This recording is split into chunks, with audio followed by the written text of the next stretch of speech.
Whenever you're ready. Yo, EC, why don't you tell them what tonight's topic is? Yo, it's your man EC Weston. Thank you guys for tuning in. Tonight's topic, we're dealing with a man, his money, and his mate. Let me ask y'all a question. Which one comes first? We got a stage full of awesome moderators. And guess what, y'all? We are live with them in Clubhouse, Facebook, YouTube, and Roku. So all of you guys who are tuning in, thank y'all for tuning in. Let's get this conversation started. I'm your man EC Weston, and I am being helped by the baddest moderator, host, co-host. I don't know what all y'all want to call her. She called me her brother. Listen, y'all, when I first came on Clubhouse, she brought me in like her big brother, and she's been my sister ever since. Y'all welcome my sister Candace Parker. EC, you're going to have to start it over, but hi, everyone. Candace Parker. I'll be hosting along. Yeah, we didn't get the beginning of the intro. Did y'all not hear it? Nope, we didn't hear it. All right. We're going to go back. See, this is YouTube. All my YouTube people, y'all know what time it is. All my Facebook people, y'all know what time it is. We're going to go live one more time. Stay live, but we're going to play the intro again, and then we're going to jump right in. So y'all just bear with us. First time we're doing it, so who cares? Y'all know what time it is. Let's go. All right, quiet on the set. The show is going live. Okay, EC in 5, 4, 3, 2. Welcome to Brain Farts with EC, broadcasting live from LiT TV studios all over the world, including Facebook, YouTube, Roku, and even right here on Clubhouse. It's our aim to challenge mainstream philosophy by getting you to think critically on such topics as relationships, finances, health, race, and religion. We teach you how to think, not what to think. So buckle up. Here's your host, the urban guru EC Weston. Yo, EC, why don't you tell them what tonight's topic is? Yo, it's your man EC Weston. We're doing it all over again. Live on Facebook, YouTube, Clubhouse, and Roku. Tonight's topic is a man, his money, and his mate. Which one comes first? I am being helped by the baddest co-host on the planet. She called me her big brother because literally from the first time I came on Clubhouse, she adopted me. So therefore, she's been my little sister. I don't know if I can call her little sister. The girl's so smart. Can y'all welcome the greatest host, the greatest co-host, Miss Candace Parker? Thank you so much, EC. It is a pleasure being here. For those of you who are tuning in, this is Brain Farts with EC, and we are talking a man, his money, his mate, which comes first. I'll be hosting alongside my brother. We've got some great questions lined up for you all. Make sure you are following all the moderators. Make sure you click the greenhouse at the top so that you are following the club, so that you are notified every time we go live and do discussions like this. I'm going to go through the room and just give everyone an opportunity to introduce themselves, say where they can where we can all connect with you at and what you have going on. Let's try and keep it brief so we can dive into the topic. Again, I'm Candace Parker, and I'm going to kick it off with you, Joshua. Tell us a little bit about yourself. Greetings, kings and queens. This is Joshua Bingham here. I am a consultant, also a pastor, e-pastor, virtual pastor to people all across the country. My purpose and my passion is to help people find their purpose, help people develop, help people go to the next level in their walk. That brother is amazing, y'all. Josh, excited about sharing, excited about that brother, what we are able to accomplish tonight. So amazing. I'm happy to be here and ready for the discussion. Awesome. Dr. Eve, the lovely Dr. Eve, tell us a little bit about yourself. Good evening, everyone. Thank you so much, EC, for this invitation to share. I am Dr. Eve Moore, all the way from Miami, Florida. I am a pastor of Shalom Community Dr. Church Eve, International, amazing. Along with the founder and owner of Evolution Media Group, along with Preparation Academy International. I am just so excited about tonight, getting into this discussion. Thank you again. Thanks, guys. You are welcome. We're so excited to have you. Hey, Dwayne, could you tell us a little bit about yourself?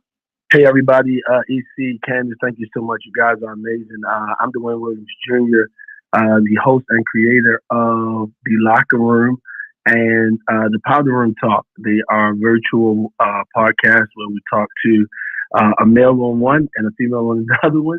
And we talk for 1 hour about life, love, and legacy. And most importantly, guys are I love amazing. Jesus. And then lastly, I pulled out I'm all a the big philanthropist wigs. who loves to give back to our community. And so we created a nonprofit called Pay It Forward. So I'm so grateful to be here. Thank you guys for having me.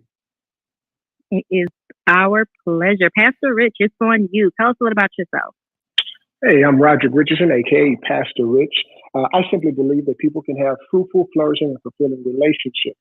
I'm a serial entrepreneur, and I just love to see people advance. Pastor I Rich love is to amazing. see people win. So hit the bio, follow me on Instagram. I have a couple of dope books out there, and I'm just glad to be a part of this esteemed audience of my brothers, and it seems like we've become family, man, over the last couple of months. And so I'm just grateful to be here. Awesome. So glad to have you. Corey, are you there? Can you tell us a little bit about yourself? Yes, I'm here. Thank you so much, EC and Candace, for allowing me to be here. My name is Corey, and listen, I'm just here to add value as much as I can. And unlike Dwayne, I'm still trying to discover who Jesus is, and so maybe y'all can help me tonight. Yes, sir. Yes. Well, we're gonna do our best. Joe the Giant. Hey, girl, tell us a bit about yourself. Hey, I'm so mad y'all got me up here after Corey. I am Joe the Giant, Master Certified Life and Business Coach and Consultant. I work in government and corporations, teaching individuals how to make, manage, and multiply their money. I'm excited to be here. Thank you, EC and Candace, for the invitation. I think this is going to be a great conversation. I think so, too. So glad to have you, Mr. Let Go. Hey, how's it going? Tell us about yourself.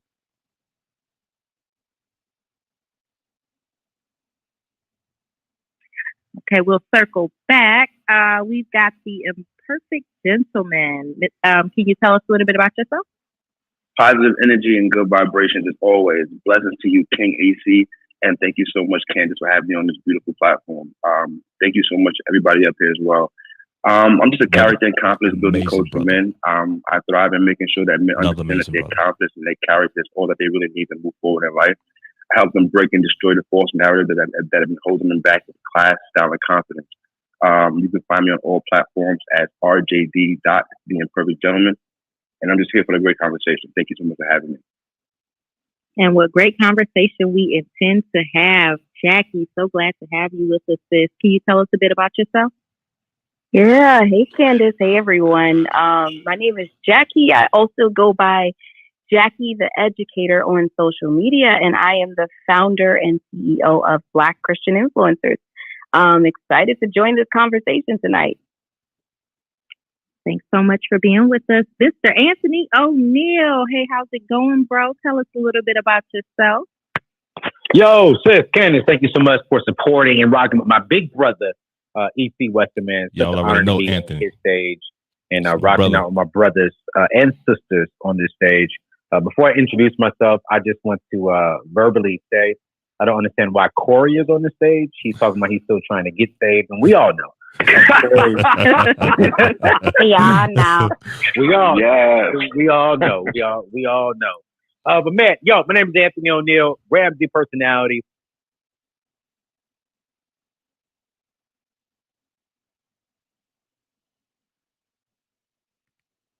Yeah, I don't know. If you want to get out of debt, definitely holler at your boy. If not, it's all good and gravy. I'm praying for you. This is Anthony O'Neill. I've said my piece. Goodbye. All right. Thank you so much for being with us this evening. We're going to, I feel something for Corey and Anthony. We're going to do a little reconciliation, a little deliverance service or something midway. Yeah, we need to mend the love. It ain't going to work. It ain't going to work, y'all. It ain't going to work. We've been They always fighting, y'all. Them two, they argue all the time. So it's going to be some good conversation with them too. Okay. Shira, thanks so much for joining us this evening. Tell us something about yourself, sis. You're truly welcome. Blessings to you, EC, and the beautiful Candace for this awesome platform. My name is Shira Lowe. I am an hospital executive by day and a minister and servant by night. I hail from the beautiful state of California, where I currently reside. I'm also a wonderful investment, real estate tonight. investment. It's going to be dope, Funky. Stay rocking with us tonight. As well as got life 400 coach people and a on mentor YouTube to tonight. those Stay who are with trying us, to be Candace. successful in the corporate space. So if I could ever be of service to anyone Funky, that's in the room and the audience, feel free to click on my bio and reach out to me accordingly. I want to help you be successful in the financial space so that you can do what God has called you to do. So thank you again, EC and Candace, for this beautiful platform. And I look forward to the awesome conversation and dialogue tonight. Thanks so much for being here with us. King Art, thanks for joining us, bro. Tell us a little bit about yourself. What's going on, Candace? Shout out to EC for sure. Definitely excited to be here, be a part of the conversation, add some value. I go by King Art. I'm a Black love advocate, author. Everything, Black love. I'm pro really all dope. Of it. Black economic inclusion, Black therapy, Black marriage, everything. So I'm just excited, to be here and add value to the conversation. All right. We are so happy to have you, Bishop Greg Davis. How you doing, sir? Can you share a bit about yourself with the people? Hey, Candace, and thank you so much. And of course, EC, I'm here because you're so supportive, man, to my daily thing that I do, and I appreciate you. And congratulations on your club and your room. I'm Bishop Greg Davis. You, Bishop. When the right one comes, Monday, Wednesday, Friday, Saturday. I'm here to support y'all, so I ain't saying nothing else. I'm good. Thank you so much for being here to support us. And click the picture if you want to follow Bishop Greg Davis. He's doing some amazing things in addition to being a part of this panel. So thanks so much for sharing your time with us. We've got the Mindset Coach. Tell us a little bit about yourself. Hey, EC Candace, thanks for having me. I'm a servant. I'm just a nobody. Come to tell everybody about somebody who came to save Corey and everybody else. So Corey, I'm praying for you, brother. I was the show on this thing called Clubhouse called I Date with Purpose. Something on Instagram called Underneath the Suit. My link's in my bio on Instagram. A lot of people on the stage. Connect with me on Instagram. Right, just we in got case maybe the app 2 or 3 more. Friends. Thank y'all for having me. And then we're going right into the conversation, the pleasure y'all. So is stay ours. locked in. Pastor Glasper, thanks so much for being with us this evening. Can you tell us a little bit about yourself? Yes, ma'am. Thank you so much, Candace and EC. My brother, certainly been enjoying you. King Art, I love what you just said. I had no idea that was your thing, Black love. I'm all about that. But I'm Pastor Monsieur Glasper. I pastor a couple small churches and in each church across the country. I'm a coach, wealth transfer. I have a wealth transfer academy. Sisters United by Love. Mentoring group called both. Learn the Clubhouse. Not sure how it works. Red Label Battle Joy that really deals with Sisters United by Love and passion consulting. I love all things about just that. Go into the room, get in the room, just listen. If you want to talk, raise your hand. But most importantly, today I'm the husband of Taryn. I'm hooked to Clubhouse too. She's on the picture there, and she's released just a phenomenal, incredible book, both spiritually and naturally, called Fasting Forward. You can find that at IamLadyKim.com. If you don't like it, I'll give you money back on it. Thank you so much, EC, for having me again. I'm looking forward to the conversation. Thank you so much for being here. And we've got Dr. Nick. Hey, tell us something about yourself, sis. Hey, Candace, and congratulations to my brother, EC. So happy for you, so proud of you. I definitely had to pull up to celebrate you tonight. I'll just go very quickly because I want tonight to be all about EC and then definitely the birth of his new room. So I empower girls and women. To find out more about what I do, please check out my bio right here on Clubhouse and connect bless with Instagram. Bless Thank you, Robert Heath. Brother Heath, bless you. Thank you. And Michael, thanks for joining us. So glad you were able to make it to the stage. Can you tell us a little bit about yourself? Hello, my name is Michael Claiborne. Crawford Claiborne on all social media platforms. Listen, I'm excited for EC Who can't follow the urban guru? Every time you say it, I'll be saying it in my head because you hear it so much. As well as Candace, I know it's going to be hot because Candace always starts trouble wherever she go, but it's good trouble, as they say. I'm excited just to be here, man. And I don't, you want to follow me, you want to find out about me, just my bio, like Dr. Nick said, we just here to celebrate you guys and excited about the rump, EC. No doubt. Thank you, everybody. Go ahead, EC. No doubt. Listen, I want to say thank you to, this is my family, y'all. Everybody on stage. I know if you're on Facebook right now, YouTube, you can't see these people because you're in Clubhouse, but everybody that's on stage is my family. These guys have literally brought me in from day one, man, and just showed the brother so much love. And I just appreciate all the moderators taking their time out to come in and help, help have an amazing room tonight. Now, real quick, if you're on YouTube, and guess what, y'all, we got 531 people on YouTube live right now watching. If you want to go and see what's going on, go to EC Weston. Go to YouTube and just search ESC Weston, and you'll see the LiT TV show page, and you will be able to tune in live. Now, if you're in Clubhouse, you get to join the conversation. If you're on YouTube and you want to ask a question, you can ask the question in YouTube, and we will be able to address it once we open it up to the audience. So submit your question either through YouTube or Facebook as well. So we're ready to dive in, Candace, yeah? Oh, y'all forgot about me. Oh, Mr. Lecko, welcome back. Where was it? Oh, okay. Go for it. We called you. You said maybe you was on a call, but go ahead. Tell us about yourself. All right, I'm Mr. Let Go, and I just wanted to congratulate my brother for his room, EC Weston. Congratulate Candace, the most amazing co-host, like he said. Yep. And I am Mr. Let Go. I teach women how to let go of emotional triggers and childhood trauma.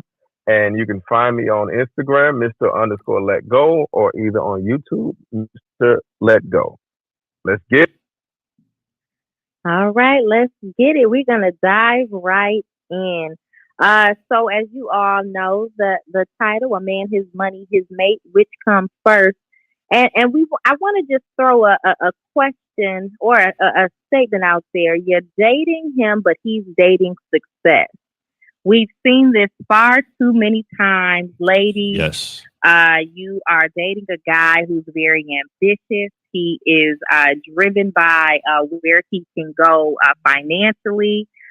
He is thinking of wealth. He's thinking of his future. He's thinking of stability. He's thinking of being a provider. Mm-hmm.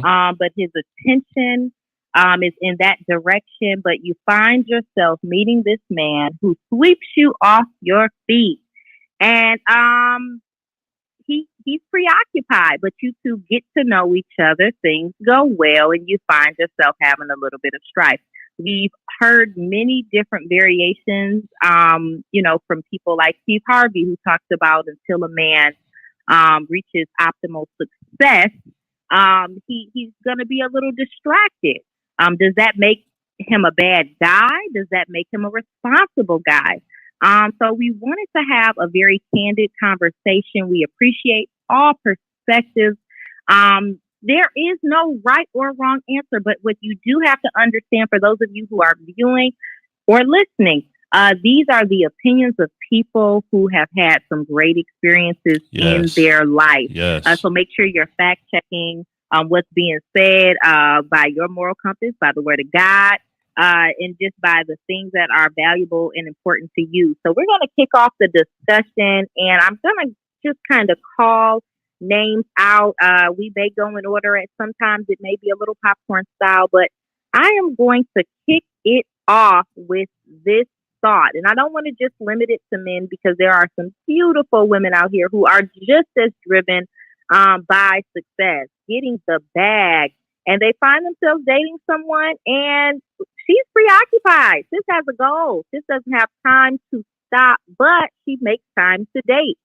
And so we want to just have this conversation for those of you who may be single and looking to get into a serious relationship, or who are in a serious relationship, and this is an area that you find yourself struggling or challenged in.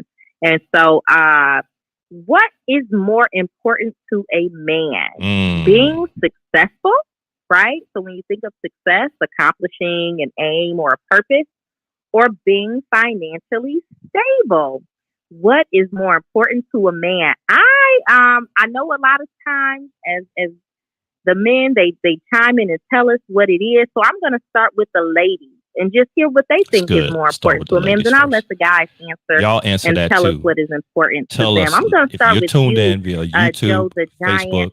What do you Answer think that is question. more important What is to more a man? important? Being successful or being financially stable? Oh, thank you, Candace, for shooting it to me. I think that everybody has their own definition of success. And I think that we that would be one of the things that we have to start with. But with that being said, because we have the ability to define what success is for each of us, I think that most people would like to have a measure of financial security.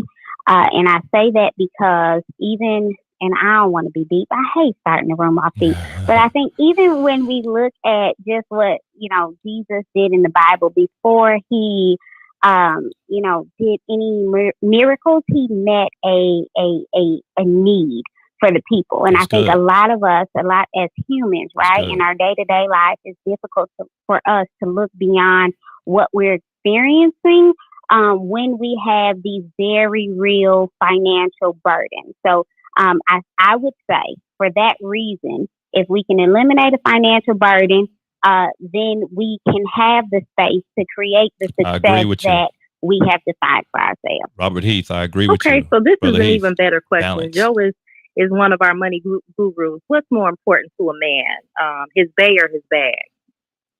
Oops, yeah.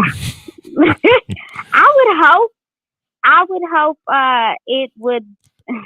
Can I say both? Joe. Come on, Joe. Don't start backpedaling, Joe. Come on. Can I say both? Okay, so if I had to pick one, just say one. For the men that I've encountered, I would have to say that his bag was more important, and that's not to say that it's a bad thing. I'm gonna mute you. I'm just saying. Look, they single. They Okay, could be in the I'm gonna go bag. to Dr. Eve. I'm gonna go to Dr. Eve and let Dr. Eve tell us, and then I'll let the men clear it up if they need to, Joe. So we're not gonna let you give too much content. What's more important to a man, his bay or his bag? I believe it would be the bag first. No money, no honey. Oh my God. Hey, woo! Hey, Jackie, what you think? What's more important to a man, his bay or his bag? I'm gonna be the outlier. I'll say the bay, because if he has a bay, then he probably has Ms. already Myra, secured his success bag. because it So can bring I'm you gonna go with finance. option 2. Sound like the brother Good, you Ms. Myra. encounter are responsible. I don't know though, but that's not everybody's story. It's some brothers out. Well, we gonna see. I won't say too much. Hey, Shira, what do you think? What's more important to a man, his bay or his bag? I would have to agree with Jacqueline. I believe that men, once there's a certain level of accomplishment that is obtained or achieved once they are connected with their bay. If they're connected with the right bay, then they manifest a specific bag and even a larger That's my bag. wife So I over would here. agree Really with charity, so it 100%. better be the bag. Secure Come on. the Come on here. Yeah, secure the good bay, get the large bag. Wow. I'm sticking to it, Anthony. Ooh, I love it. Shira did not come to play. Come on, Shira and Jackie. I don't know what's wrong with them other two ladies, but them two right there on point.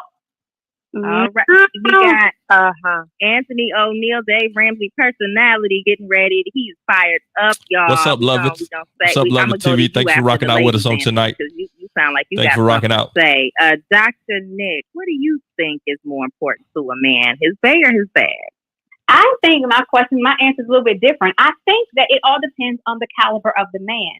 I believe if the man already comes into the relationship with the bag, then the next is the bay, because the bay can help him get a greater bag.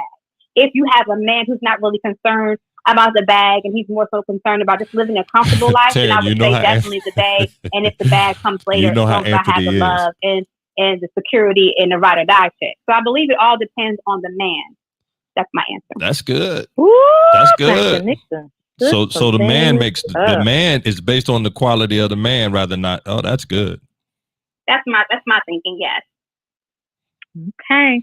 All right. So the ladies have pretty much gave us their take. It seems like we've got a stage divided. Trust me, we're gonna get this rocking for you, man. I got. Trust me, Bishop. And speaking gonna as be a man, dope. a lot of times Trust ladies me. try It's gonna be dope. to say and project what we think men think. So we're gonna give them a chance to speak for themselves today. We heard what we assumed, but we're gonna hear from the guys. I'm ready to hear clear it from up. the fellas. Anthony, what is more important to you as a man? Your bae or your bag? I think in the season that I'm in right now, of course, it's the bag. Be safe, y'all. But once He I finna be meet safe. my bae, my wife, my queen, my favor, she becomes more important than my bag. Because if she is my favor, then that means she's going to take my million to 2 million to 3 million. So in the season of singleness, not married, it's the bag. What do y'all because think? right now What do y'all I'm think trying with to that prepare to have a solid foundation for us, keyword us, to build on. So then when I get married and I obtain favor, the bae is way more important than a bag, because if I keep the bae happy, I'm going to have bags, not a bag. That's Anthony O'Neill. Corey, you ain't got nothing to say. All right. God bless y'all. All right. Okay, it did. Now, ladies, you heard what Anthony said. Just click your mic if you agree. And then Corey, I saw you on mute. Okay, so we got a couple people. Okay, not everyone agrees with Anthony. We've got half the stage. You lose that bag, you're going to lose that babe. I bet you that. But Corey, what do you think about what Anthony said? Is that true for you? Yeah, babe. AO. Yeah, I apologize. I was just agreeing with anybody but Anthony. But I'm still working with clients. So if you don't come back to me. All right, we'll come back to you. He go kill now. Yeah, we y'all are doing very well. I was nervous about Anthony and Corey, but y'all are on your best behavior. It might be give it time. Okay, I don't want to speak too soon, but now how do the other fellas? Because I don't want Anthony to speak for everyone, but when you think about Taryn, I can see that, Taryn. Anthony, about the right woman will help increase. I think that's what Anthony was saying. And doing different things to increase get the bag. things in order for your Thank queen. you. And I don't know if all Thank the you, men bro. feel Next this level. way, but We're going to the next level out with of this. Place as a man when you are not building, working, securing the bag and putting some things in order. And anyone can jump in here. Charity. Oh, go ahead, Mr. Lego. Prophet Claiborne. I got something for you, man. We're going to get this thing rolling. We all going to be a woman, blessed on this one. To a certain degree, depending on his age, is a distraction when a man has not found his purpose yet. So even though I agree with Anthony, it depends on where you are in your life. And when a man has not found his purpose, that woman would literally be in his way. And he's not going to know, because he's not going to understand what his purpose is, how to get it, because overall, the main thing he's thinking about is he's preoccupied with his woman, But overall, once you get to the point where you're focused on, because it's not about the bag, it's about purpose. And once he understands his purpose and he's clear, he then can give his woman,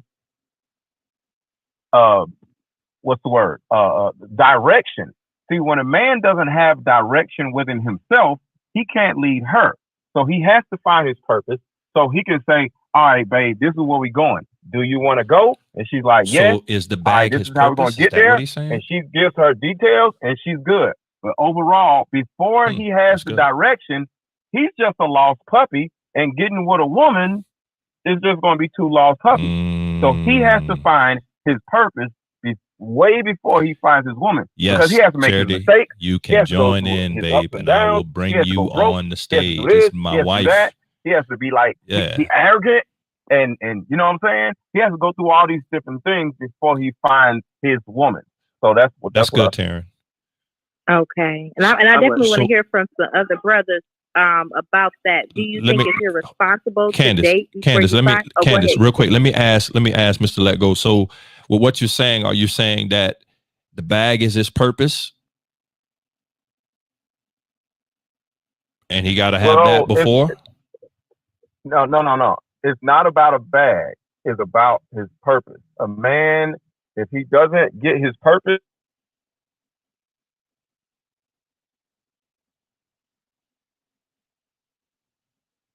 sorry about that. If he doesn't find his purpose, the bag isn't necessarily going to matter. Sometimes a man can find ways to make money or do these different things. That's good. But if he doesn't have his purpose, that bag is going to easily dwindle because he's not going to have what he needs, the vigilance to continue in that direction because it isn't his purpose. Because a guy can do all kinds of things to make some money, but if he hasn't found his purpose, that's good. He's going to either be more focused on that woman and find himself lost, or he's going to be more focused on his purpose, trying to find it, or the bag, and that's good. He's going to have the woman lost. No, he's on it. No, that's perfect, bro. That's perfect. I just for clarity's sake, no, you hit the nail on the head. No, I just want to hear it from you, to make sure that you're not saying, okay, he has to find that before, but no, you hit the nail on the head, bro. That was great. Actually, great commentary. Hey, can I push back a little bit? Please. Okay, so now there's always we found out before that two things can be right at the same time. See, I lived my life a little differently, and I turned out pretty well when it came to it. Now, I didn't actually find my purpose or my bag, but I found my queen first. Now, had I been so caught up in the fact that I didn't have what I thought I should have had at the time of having it, when I met her, I would have lost out. That's good. So for me, is going with your gut. What do you want in life? Do you want the bag? Is that your priority? What are your priorities? Because for me, it was to make sure I knew I wanted somebody, I could die with. I knew I wanted to be with somebody for the rest of my life. So when I found that person, I really didn't care what I had financially or materialistic at that point in time. That's good. It was more so that I found my soulmate. That's just my standpoint. Can I add this to the discussion? This is so great. This is maybe a little nuance to it. Sister to the midst Edith, of it, what's up? we start to consider the bag. Good evening, and Sister purpose. Edith. I think we got to rocking out with interject this, that Doing some new a stuff. man operating in his purpose will not always reflect in his income. Thank you for rocking out with us tonight, I think that sometimes Charity says can hello. it? Yes, it can can. see that probably. But there are, your purpose is not always indicative to and will spotlight you having a bag that is able to not only take care of yourself, but to also take care of a woman, or if she has children.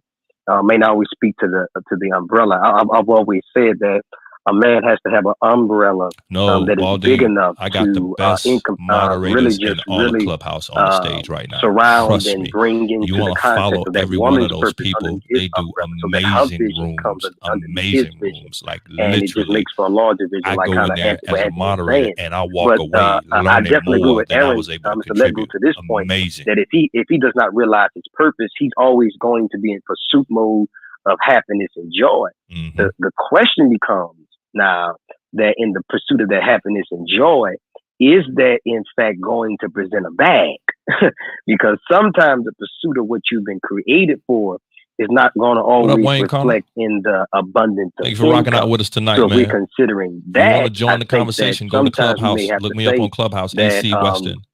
That I may have to realize and my join purpose, us on Clubhouse if you want to join the conversation, or you can put a question here and we'll address it. But also position myself in the midst of my purpose, that I'm also being able to bring in income that is able to provide. And when you consider that, a man is definitely going to be more focused because he's not going to have the fulfillment that's necessary. Men oftentimes feel insecure. What's up, Facebook?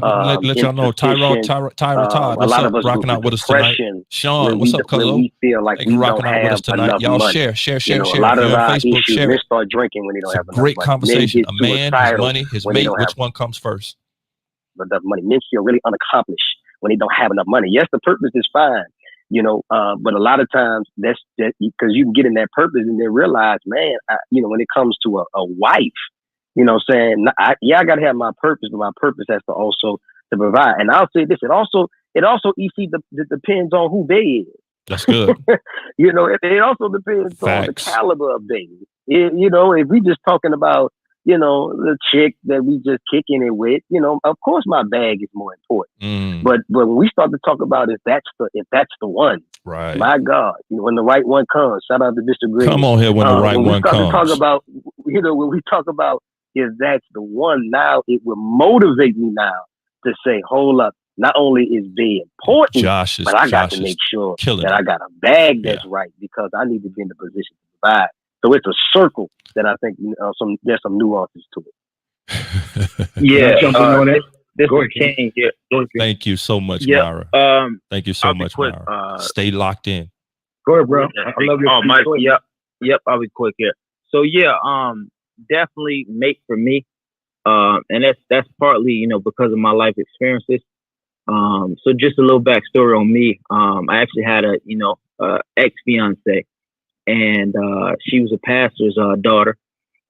She wanted everything that her sisters and everyone in the church had, as far as, you know, the nice things, the home with the white picket fence. And I was in the process of getting my bag.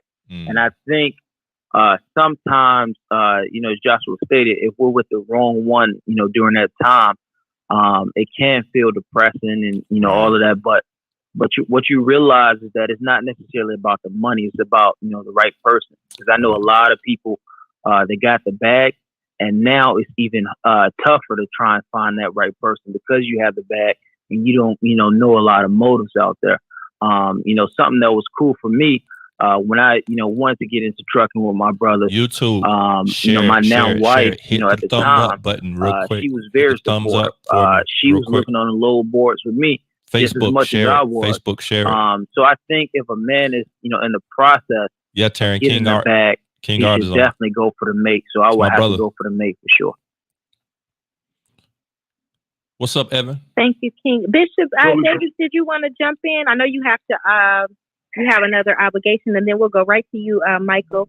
Bishop Davis, what's more important to you, your bay or your bag? You know, come on, Bishop. Listen, and I didn't get in on purpose because I wanted to really hear. At back in the Bishop's day, amazing. When I was looking to get a bay, when I was married, it was my bag. I'll be honest with you. I hear everybody else, but it was the bag, and she just happened to come, and we made bigger bags. But it was definitely the bag. I just have to be honest. And right now, it's still the bag. I know y'all gonna shoot me down. Y'all young fellas go right ahead. But we ain't gonna shoot you down, no, bitch, because you're single. You ain't saying if you were married, would you say that the bag is more important than your wife? No, right? No. Right. She would then, you know, take care. Mm-hmm. Yeah, brother, you're right. Brother Heath, that is so powerful. Yeah, right now it's the bag. Soulmate versus playmate. I'm gonna bring that up in this conversation. It was that's the bag, good. And then that's real good. We made bags together. That's real good. And you know, I've shared my story. That was not the right way to do it because I should have made her. So that don't mean I agree with y'all, but it was the babe, and that was my biggest mistake. We went after that bag together then, and so yeah. So do you think if you would have did it in reverse, things would have ended differently? Absolutely. Absolutely. Okay. Let me say this, EC. I just have to say this to you, man. If y'all haven't been over to YouTube to look at what he's doing over there, got 600 people over there, and the setup is amazing. Shout out, EC is popping. It is popping. I mean, it looks good. You making me look crazy from the other day when we tried to do this. You got everything set up. You talking while we talking, and it's two different shows going on, and it is fire. Well, Bishop, we're going to bring when the right one comes, and we're going to get it done for you. We're going to get it done for Art, all of my family. If you need it, we're going to make it happen. We're going to make it happen. But listen, I want to say this before I turn it back over to Candace. I want to say this. The people are going off on YouTube, man. They're calling y'all names out and everything. Robert Heath said this. I just want to throw it out. And I thought it was great. He said there's a difference between soulmate and playmate. Wow, that was good. Between soulmate and playmate, that determines whether it's about the bag or if it's about the babe. That's good. But thank you, Bishop. We're going to get it rocking for you, bro. Bishop, you're next. I can't wait. Michael, I didn't want to cut you off. We're going to go to you and then Pastor Glasper. I saw you unmute your mic. But just really, really quickly, while we've got it popping on YouTube, if you're on Facebook, make sure you share this. EC has it playing on his page. I have it on mine. Joe, everyone share this. Make sure you're following all the moderators and click the greenhouse so that you can stay connected to the club.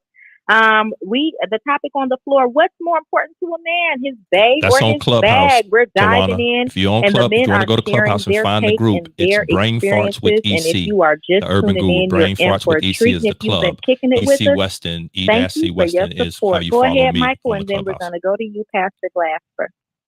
Thank you, Candace.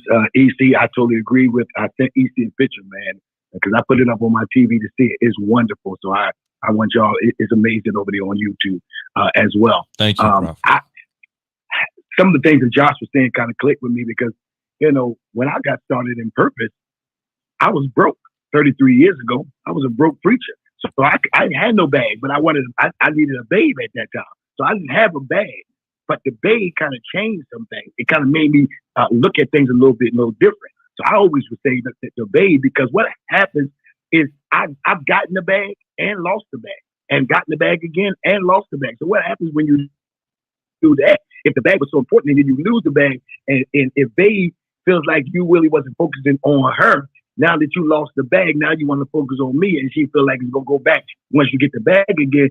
That kind of gonna make her feel like, okay, well, the money seems to be more important. But when you got the right babe, she will rock with you. That's right. through the different phases that you got going on. So I would say that the babe is more important, but like everyone say, not just no ending random, but definitely someone that's with purpose or someone that's your wife. It would definitely be the babe for me, and we will work on. Can I add to that?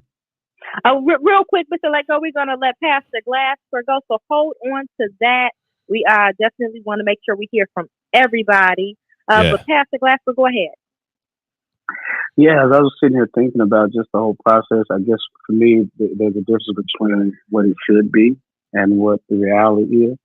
I think what it should be is your base, because a person is always more important than the process of getting things. But I think what it actually is for a great deal of men is the bag, because we are identified by our bag. Mm-hmm. Typically, the male thought, cultural thought is if you got money, you can get a bag. If you got money, babes will come. Mm-hmm. And that's how you're feeling. That's how you're thinking as you're on that chase to get what it is you're trying to get. We feel fulfilled. No one laughs at a man when he doesn't have a woman, but we laugh at him when he doesn't have any money. No one laughs at a man when he's single, but we laugh at him if he is unemployed or if he is over a certain age and doesn't have any wherewithal. And then even after you get the bay, when you lose money, men, because we have been forced into this framework of you're supposed to be a provider, when I always tell men they're supposed to be a grower, more than a provider, because Adam didn't provide much. It was provided for him. His primary job was nurturer.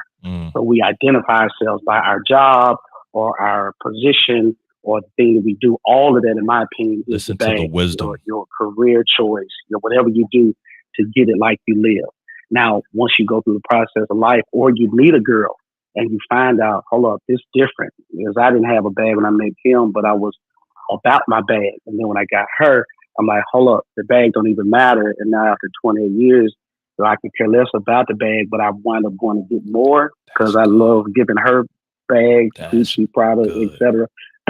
So I think it should be, and it eventually becomes the bag once you get to a certain point.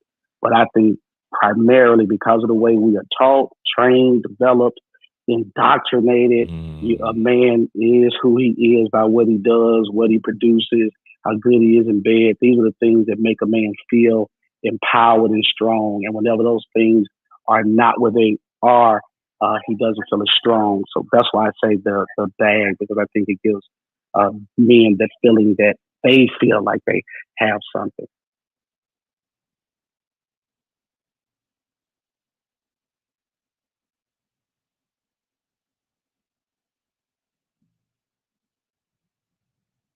I'm assuming. Is it my phone? Did everybody just go quiet? Yeah, it went out a little bit. Pastor Glasper, were you finished? Yeah, my phone went out, but that's right. I just basically was saying that I think people go after the bag first, and then because that's how they feel identified.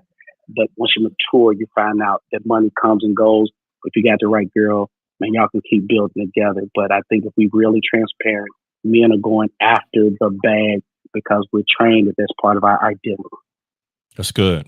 I love it. I love how you said you go after the bag so you can bless your wife with it. I think that I caught that. I caught that. Somebody else needs to as well. Candace, he was not talking about Gucci product. She got excited, EC. She got excited about that.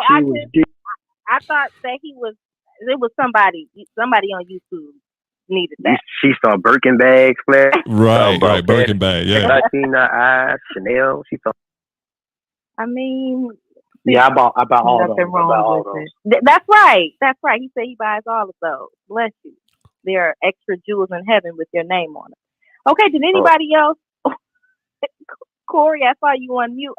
Mr. Let Go, did you want to chime in as well? Yeah, I just wanted to reiterate how important and the difference between purpose and a bag is, because one of the other gentlemen mentioned how, okay, what if you lose the money? You know, you get the bag and then you lose it, then what? Well, once you found your purpose, the confidence in getting any type of money, that's good, or getting money back or losing money is all part of your purpose. So once you gain that purpose, that part right there is going to naturally get you whatever it is that you want.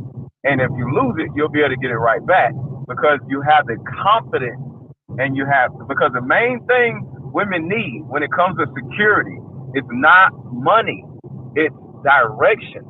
When a woman understands that a man has a purpose and he knows where he's going, it's not about money. He has a direction and she has the ability to make the choice and say, do I want to go in this direction with him or no? But when a man doesn't have the purpose, she doesn't know where he's going. So if he has money, but no direction, she's still going to find herself feeling unsecure and insecure. It's about having direction. That is the number one thing that comes with security and what a woman needs. Where are we going? Women love to say that, right? Mr. Lego, let me just pause you. Ladies, really quick, just click your mic. Is it direction for you? I want to see. We've got any of the ladies. Is it direction? Do you need direction, ladies? And I'm going to push back on that a little bit. Okay, go ahead, because the ladies did not say they needed direction. So I want to ladies want the bag. Anything I think. I'm just kidding. Go ahead. But I'm not pushing back and saying you're totally wrong, Mr. Let Go. To say that ladies desire direction over financial security. So, Taryn, yes, you say direction. That's wrong. I think that direction, financial security, emotional security are all just as equal, and it's not just one over the other. Because you have to understand in a marriage, people are not breaking up. They're not getting divorced because, hey, my man didn't have a vision. Sorry about that. I had a phone call. They're not getting divorced because they didn't have a vision. They're getting divorced because of infidelity or because of lack of finances. And so I think that direction is important, but so is just as much financial security, just as much emotional security. And so I think it's not one is greater, but I do believe that all of those play an equal value, and ladies look to pull from each one of those just as much as they do each other. So I'm not saying you're wrong. I'm just saying you cannot say one is greater than the other. That's good. Okay, I can totally agree with what you're saying. But wait, like Mr. Let Go. Go ahead. Really quick, because I want to give the ladies an opportunity. Ladies, just really quick, I'm going to go to each of you and just call out something that's important to you. If it's direction, let us know. Maybe Mr. Let Go. You guys answer too. Valid. Real quick on YouTube, Facebook. Something that you think that what's important to that you? Out there. But Dr. That's E, more important than the bag. What about you? Direction, just throw one thing out there, and I'm gonna go to you, Dr. Nick, because I know you gotta jump off really soon. So I'm gonna go to you second. Go ahead, Dr. E. Taryn, you already said yes. Direction in my house. That's what's important. Okay, electricity. What was that? What was that? I didn't hear what she said. Electricity. Okay. Dr. Eve, you're not with the candle ministry out here. Okay. Not at all. But wait. Dr. Nick, tell us, what is it for you? Consistency and commitment to what he says he's going to do for him, not what he's going to do for us. Because if he takes care of his life, then our life will be taken care of. That's good. Which is direction. That's good. Is that direction, Dr. Nick? That's good. I'm not. I don't know. I don't know if that's. I mean, I guess that could be a form of direction. Yet. Okay. I agree with you, sisters. You know, Maybe I didn't elaborate. I agree. We're going to let you elaborate. I just want to let the ladies get in on this too so that they can say what they need. Because I know for the fellas, we wanted to let y'all say what it was for y'all. So we're going to give ladies a chance to say what it is for them. Jackie, Direction. what is it for you? What do you need, sis? You need direction. If God says I need it, then I'll say amen. But I don't think for now I do. But I would prefer to have collaborative wisdom. I think that sums it up for me. Okay. Shira, direction, electricity. What's going on? I would say it's the fear of the Lord that causes him to chase the bag and be committed to me. Okay. And Joe the Giant, what is it for you? You got your candlestick, sis? Yeah, I agree with everything that I've heard from the ladies. I definitely second what Dr. Nick said. Candace, for me, I need to be able to, know that your words align with your actions. That's it for me. Which is also direction. Hey, Candace. Miss, listen, we're not debating that right now. Hey, Candace, let me tell you, the ladies, there's ladies on YouTube. Sisters United by Love said it's many things, not just direction. Taryn G said it's direction. Myra says, yes, when you have purpose, it'll direct you in the right direction. Julie says security and covering is what's important to her. Okay, we love it. We love it. If you got electricity, you can see where you're going. So it might be all of it. Mr. Let Go, and then the Mindset Coach. We're going to go right to you after Mindset. Go ahead, Mr. Let Go. What were you going to say? 30 seconds. Give us what you were going to say, and then we're going to jump on to the next. Okay. Yeah, overall, I was just looking at this differentiation of the bag and purpose. And when it comes to direction, it's not like telling a woman what to do or things like that. It's about a man knowing where to lead the family to. So maybe that was misinterpreted or whatever, but I was literally just like making a definitive difference between a man having money and a man having a purpose in his own life, so she can see where he's actually going from the outside to say, okay, I want to go with you. That's good. Okay, leave your comments if you're watching on YouTube and tell us what you think. Go ahead, Mindset. Corey, we're going to go to you right after. Go ahead, Mindset. Hey, yep, you too, friend. Sorry about that. So when we talk about your mate, I mean, I would say my mate come before she's more important than the bag. Money is just energy, and it's also a tool. So with the right mate, you'll attract more money because the frequency that you're putting out, if you walk in your purpose, like Let Go was talking about. But as a single man, I think I love when Dr. Moore said, no honey, no money, or no money, no honey. Like a man should, if you don't work, you don't eat, you don't grind, you don't shine. So you definitely need some money for the honey. But the pushback is once you get the money without no honey, now you're trying to figure out if the honey is there for your bag or is she there for you. I mean, from past experience, I know what it is to have someone fall in love with your hand and not your heart. And the minute that you're chasing money and you getting it, once you come home, now a real man who wants some honey, he like, well, now I got this bag and I don't have no one to enjoy it with. And to tie into what Glasper said, with the right honey, she'll make you want to go get more money because you truthfully want to please her and give her all the desires of her heart. This is Mindset. Those are my thoughts. It's good. All right. We appreciate your thoughts. Corey. Then we're gonna go to you, Prince.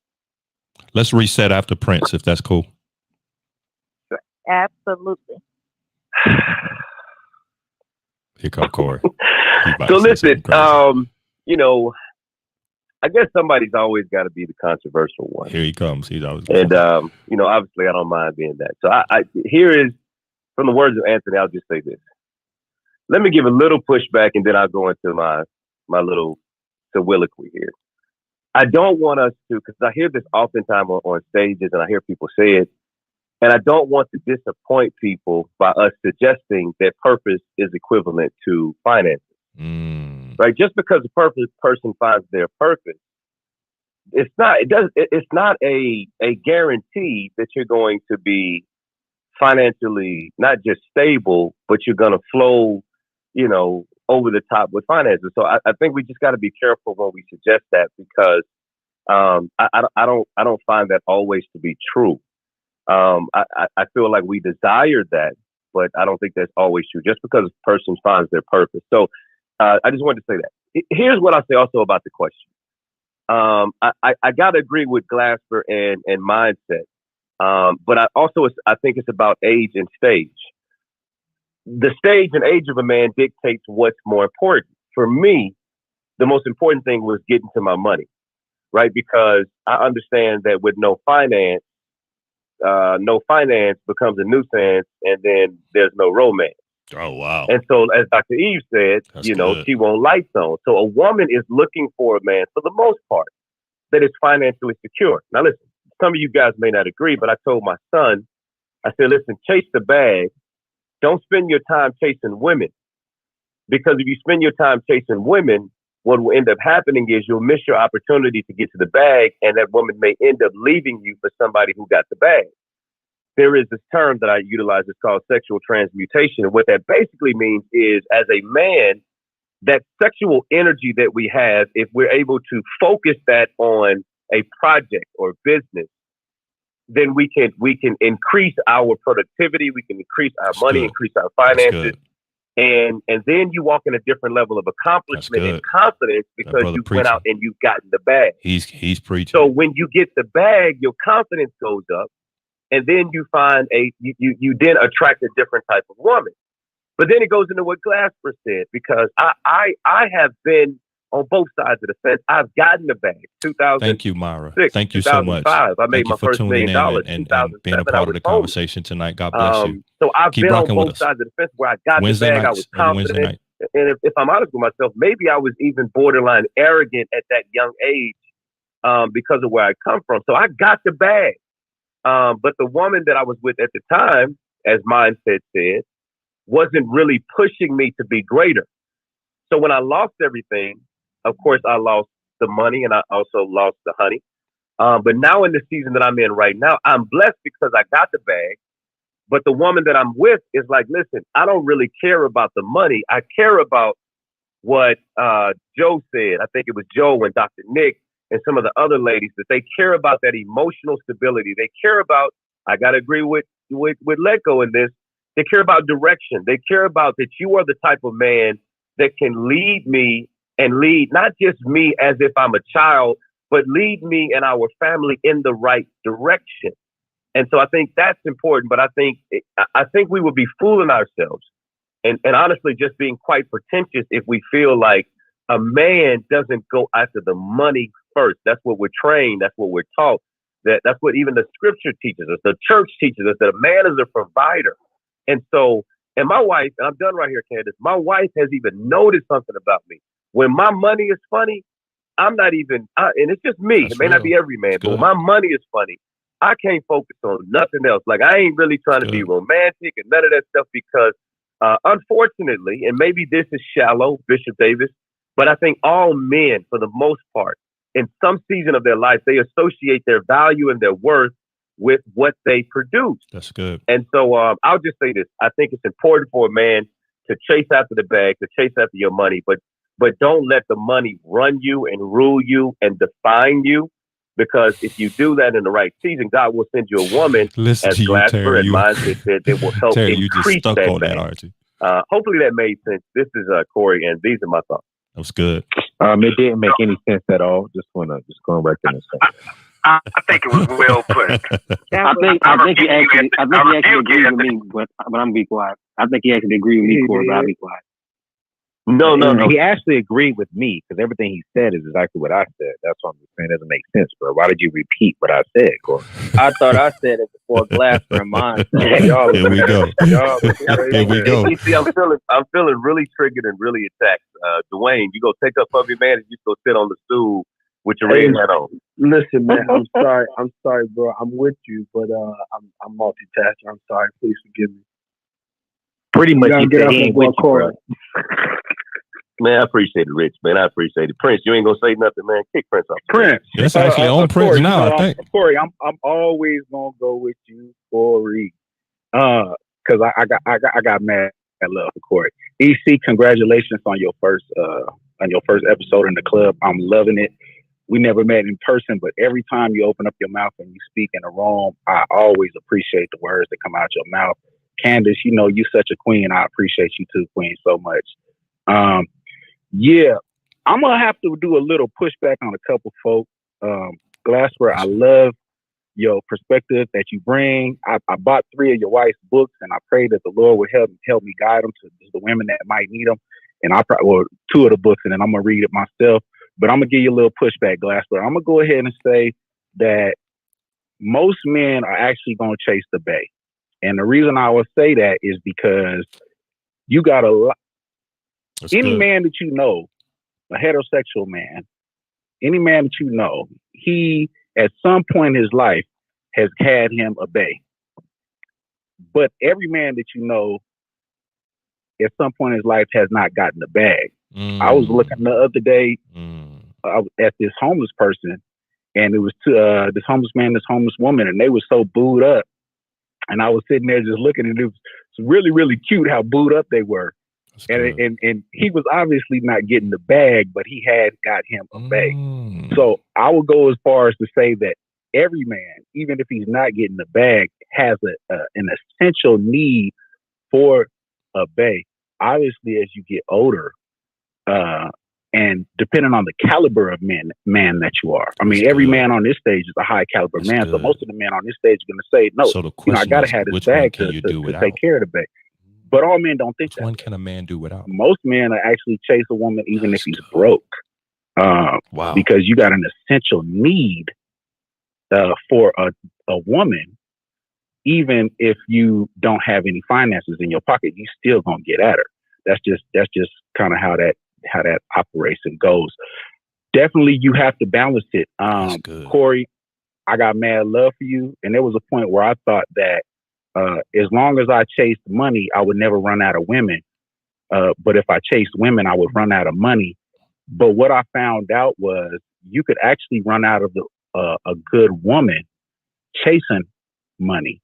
There's so many men who are guilty of being workaholics, and in the process of being workaholics, neglecting a woman in her emotional needs and her other needs that she needed. And so in the process of getting the bag, because I definitely believe in that, y'all go to my bio, drop down to the bottom, and there's a club called Getting the Bag, and I focus on helping Black men get the bag. So I definitely believe in getting the bag. But in the process of getting the bag, we have to remember to bring balance in for our families, for the women in our lives. We have to do that. This is Prince, and these are my thoughts. Hey, Thanks, Prince. Can I ask a question? Really quick, Pastor Glasper, because we're gonna reset, but really quick, before we reset, because we heard what everyone on the stage had to say. Let's do a quick poll of the audience, and then we're gonna reset. Pastor Glasper didn't mean to cut you off. We are just trying to be mindful of time. So if you're in the audience, just throw your hands up. We won't bring you to the stage. If you think that men are more concerned about the bag, raise your hand now. Just throw your hands up. We just want to get an idea of what everyone thinks. It's about 240 people in here, and about 30 hands went up. They believe 30. Still going up. Are still fine. So we'll give you guys a minute, and then we're going to do a quick reset. Pastor Glasper, don't lose your thought, because we may be able to circle back to it. Okay, so the high number I saw was 44 people raise their hand. They believe that men are more concerned with the bag. And if you believe that it's the bae, if you believe men are more concerned with the bae, Prince made a very interesting very point. good. Very good. He said it's a little cap on the stage. It's the bae. So if you believe like Prince does, throw your hands up. And, thank you, Edith. And then we're going to do a quick reset. The numbers are climbing. It's about 240 people in here. 44 people said most men are concerned about their bag, their coins, money. And about 20 of you said it's the base. So for most people. So basically, Candace, you're saying that Prince was wrong. Well, basically, I'm saying basically, yeah. Basically, yes. We're gonna reset because I have a question for those of you bag loving men on this stage. Y'all just answer you. But go ahead, EC. All right, let's do a quick reset. Can you think of someone who really needs to hear this message right now? Great. Ping them into this room. Also, if you're on Facebook or YouTube, you can send them a link to this show. Thank you for listening to Brain Farts with EC. Now, let's get it. Thank you so much for tuning in. You are listening in or watching in if you're on Facebook and YouTube. Brain Farts with EC. Yeah. A man, his money, his mate. Which comes first? We just had a very great discussion about what is more important to a man, his bae or his bag. We've heard from different perspectives.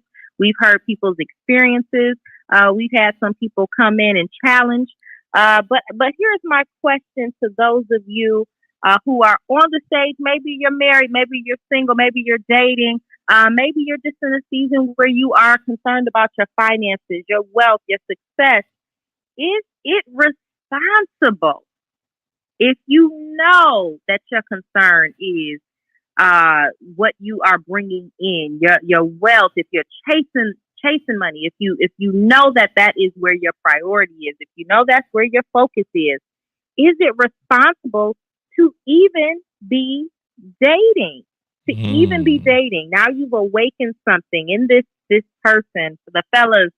You've awakened something in this young lady, and she is in constant competition with how busy your life is, with you wanting to pick up more hours. Is it responsible to even be dating, or should she just be happy she doesn't have a man who is not trying to provide better life and future good, y'all, for potentially her? I wanted to just kick it off with Josh.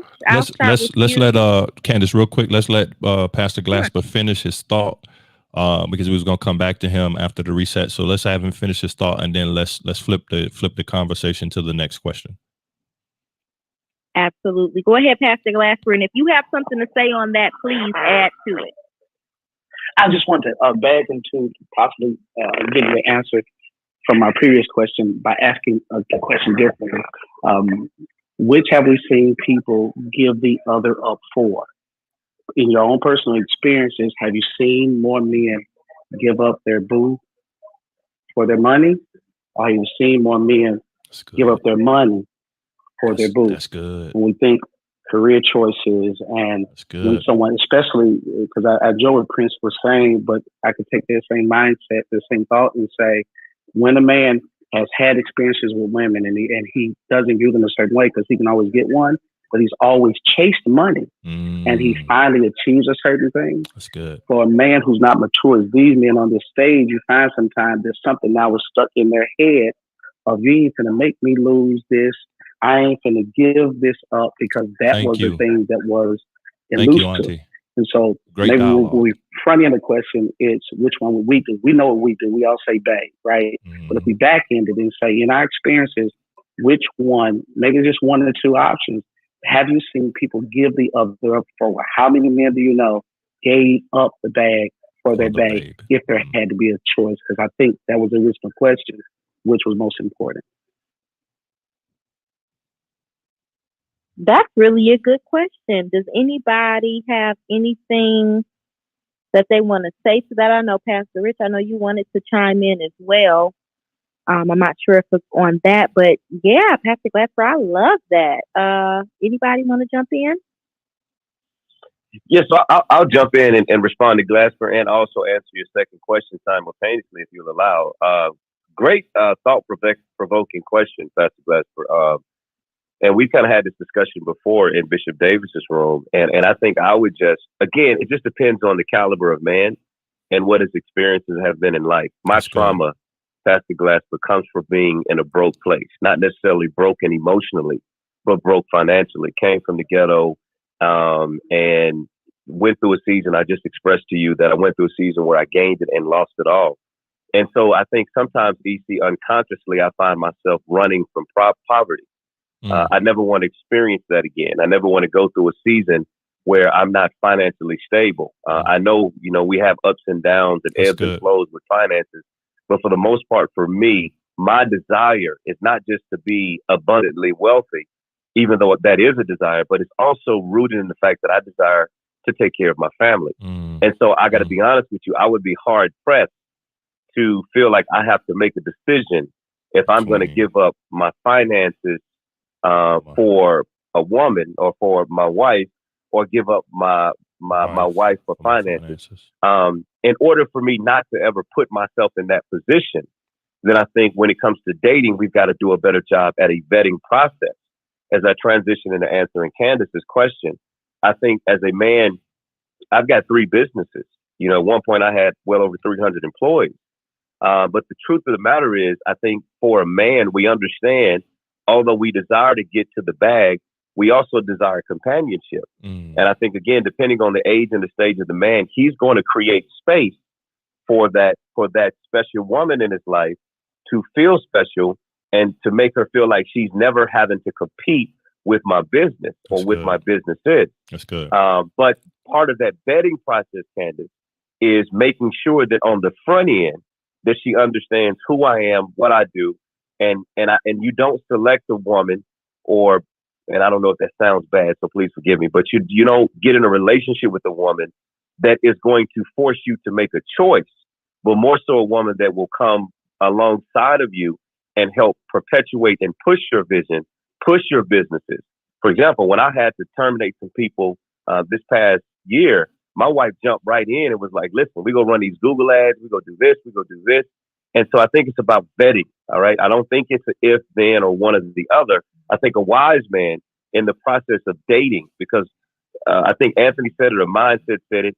What's the benefit of having this big house and all this money and all of this stuff, but you don't have someone to share it with? And so I think once you find that special woman, you begin to concede some of that time that you spend working your businesses, and you adopt and you adapt to your dating situation, your courting stage, or your marriage stage. And so hopefully that makes sense. And this core, these are my thoughts.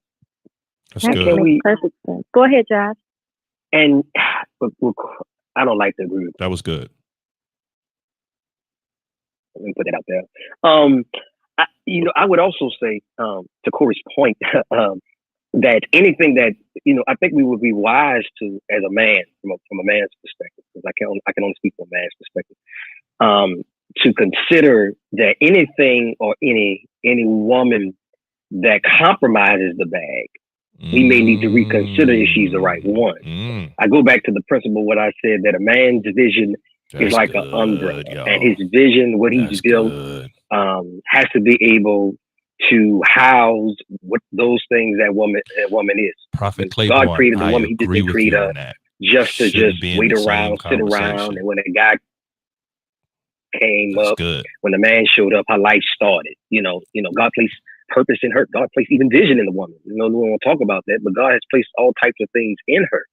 The man's vision and assignment has to be big enough to really to house all of those things within, to where those things come in sync.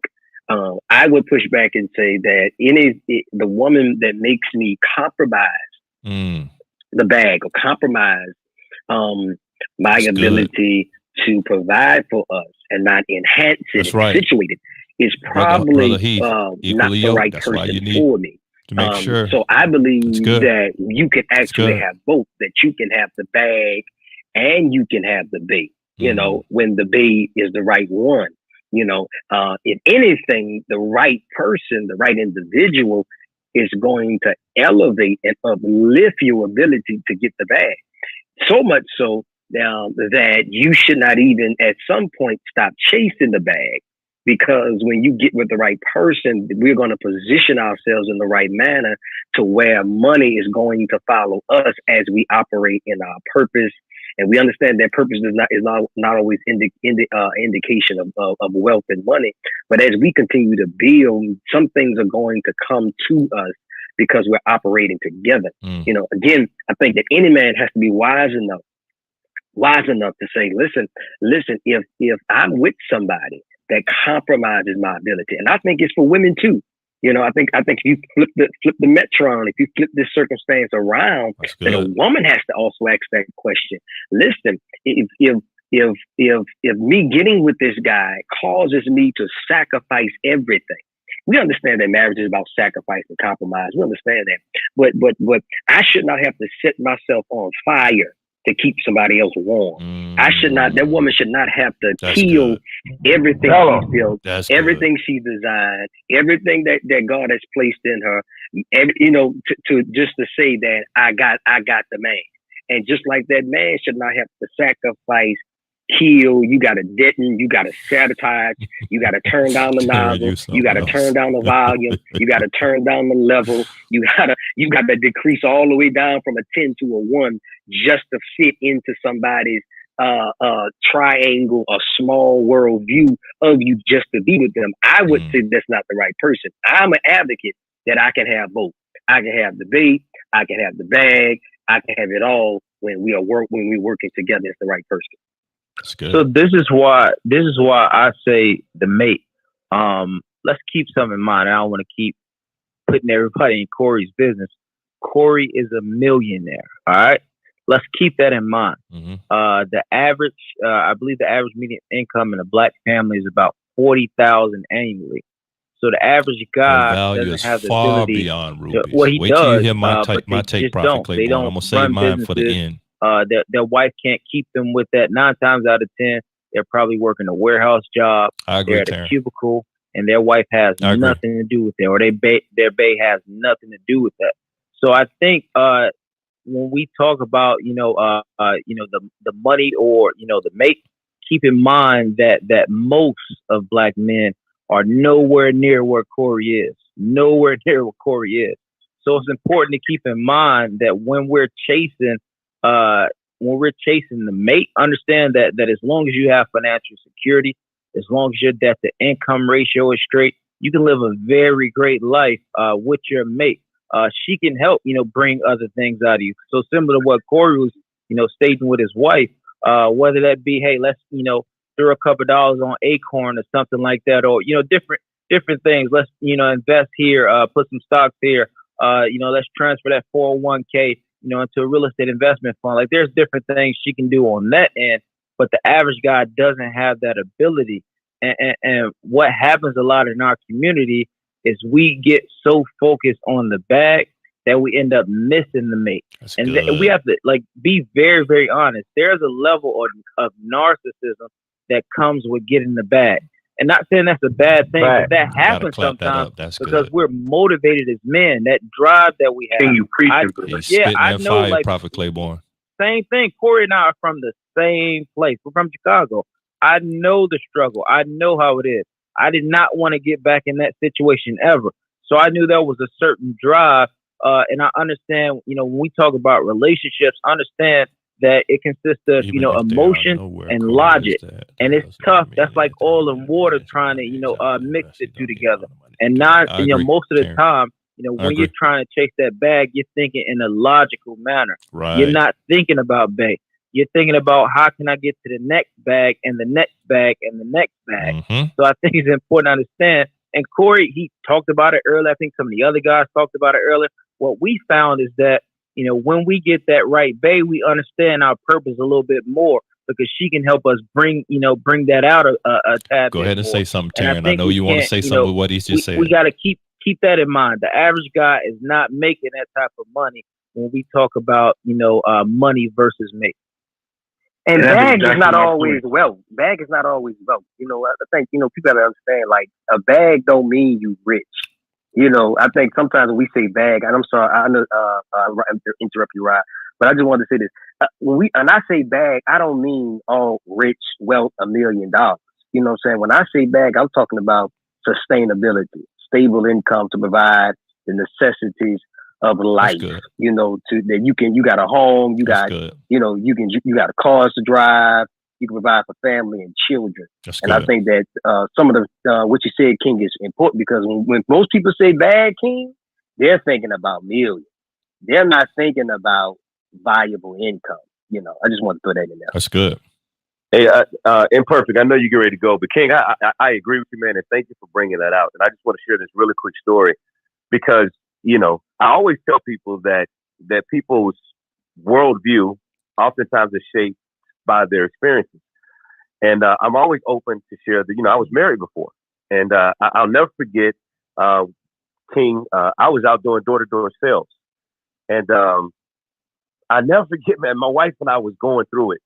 And if you're doing door-to-door sales, and I'll make the story quick, doing door-to-door sales, I'm knocking on people's door that didn't invite me, trying to sell them something that they don't want. And I got a limited amount of time, because I can't knock on people's door at nighttime. So I really got like 4 hours to maximize my opportunity, because most people work jobs. They get home about 4 o'clock. You start knocking between 3:30 and 4 o'clock. You got till about 8. Long story short, man, I'm out there one day, and my wife and I are into it. And I can't even focus on knocking on doors because I'm so busy fighting and arguing with my wife. And I went home. Ex-wife. My ex-wife, yeah. So I'm so busy fighting and arguing with my ex-wife. And I go home the next day, and we repeat the cycle to the point where we broke because I couldn't produce. And it was at that moment, and maybe I shouldn't have made this declaration. Maybe I shouldn't have had this prophetic utterance over my life. But King, where that mindset came from is I said to myself in that moment, I'm not going to be broken and broke. I would rather be broken with a bag than be broken and broke. That's when I really got on the trajectory of my life of really chasing the finances, because it allowed me to do a couple of other things. Now, ultimately, we ended up in a divorce, and my situation is completely different. And so thank you for bringing that out, because I tell people all the time, my statements are not absolutes. And so they may work for some people, and they may not work for others. And so I appreciate that, bro. It's the broken and broke for me. Yeah, was dope. Yeah, I just choose not to be, man. I'm not gonna fight. That's good. Like listen, man. When you're an entrepreneur, you eat what you kill. Mm-hmm. And so if I can't spend my time hunting to go provide for my family because I'm bickering with my woman, or bickering with my wife, or bickering with my girlfriend who's spending for my time, vetting process, as Joshua said, then now both of us are hungry. And so now we mad and we broken. So I'm sorry. I just made a decision. I'm not going to be broken. That's good. Sometimes in life, you cannot avoid broken places. But what you can do with all your power and might, and with God's favor, you can make sure that you don't have to be both of them at the same time. This Corey, that's my You better preach. You better preach. Yeah. So the only thing I say, real quick, just to add to that one, I definitely feel as though you shouldn't be broke. You shouldn't be broke in that process, because that is stressful. My only thing is, as long as you're in the process of getting the bag, you should definitely go for the mate. If you're in the process of getting the bag, I think that part is important. You got, somewhat, financial stability. You can take care of things around the house, and you're in the process of getting that ultimate bag. But yeah, those are my thoughts on that one. And let's be honest, there's a whole lot of broke folk that's getting bae. I mean, everybody's not sitting around here Christian and single because waiting for marriage.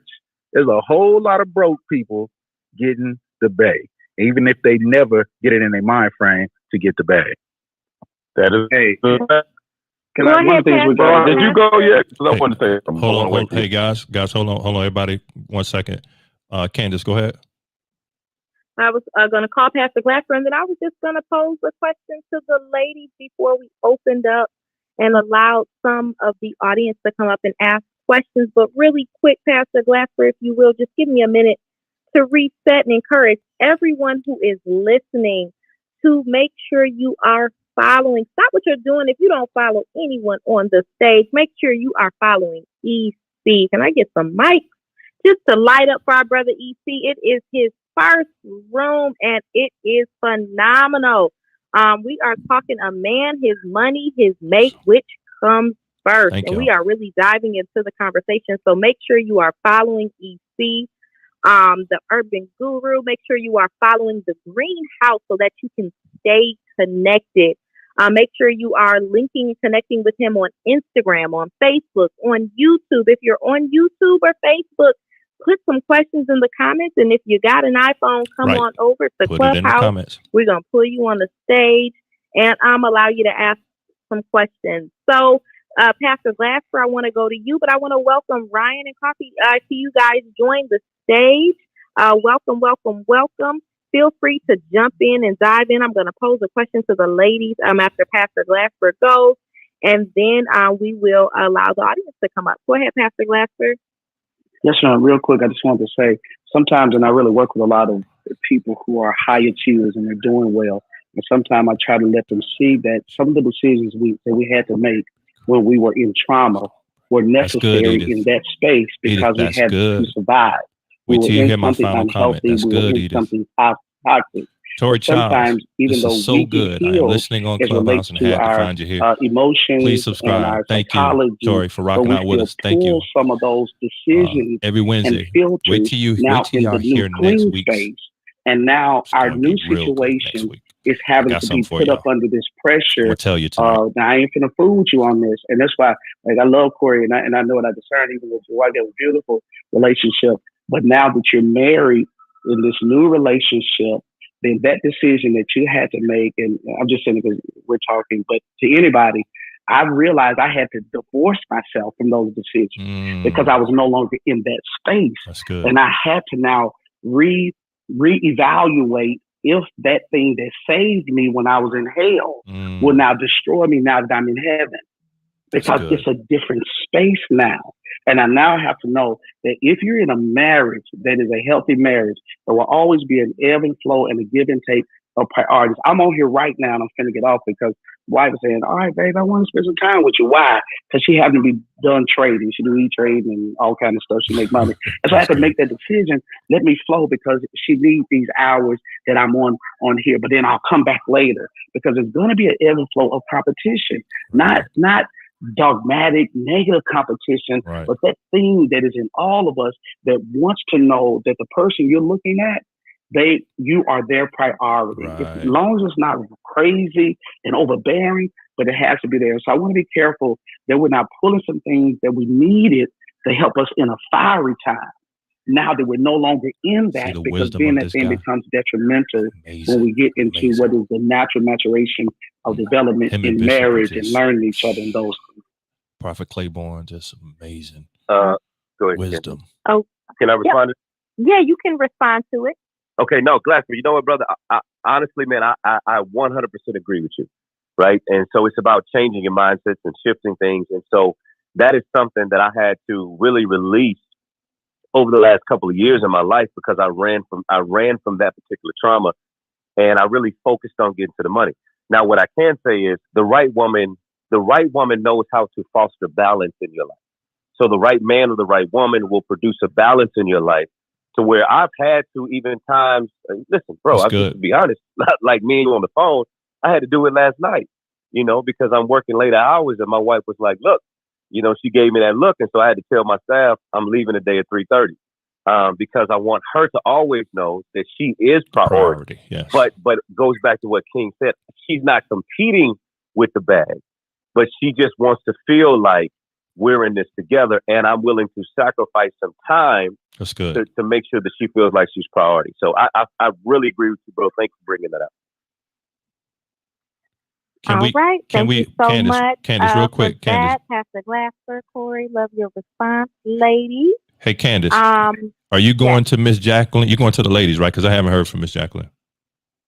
Yep, I'm going to go to the ladies, and I'll start with Jackie first. I know she popped in on some of the other questions, but I just wanted to throw something out there. We made sure that the ladies who brought to the stage, we consider these ladies bosses. They're doing some phenomenal things in their own right. Yeah. And so while we've heard from the men and what they've got going on and the difficulties in dating, when you are successful, when you are chasing the bag, I wanted to hear from some of the ladies and just hear how they balance, or if they have anything to share regarding challenges in what takes place when you are a boss babe trying to date and you are the one trying to chase your bag. Jackie, I'll start with you. Like, how do you find balance? Do you find that it's difficult to date men being focused? Is it the bag for you or the bag? Yeah, that's a good question. I'm still figuring all that stuff out.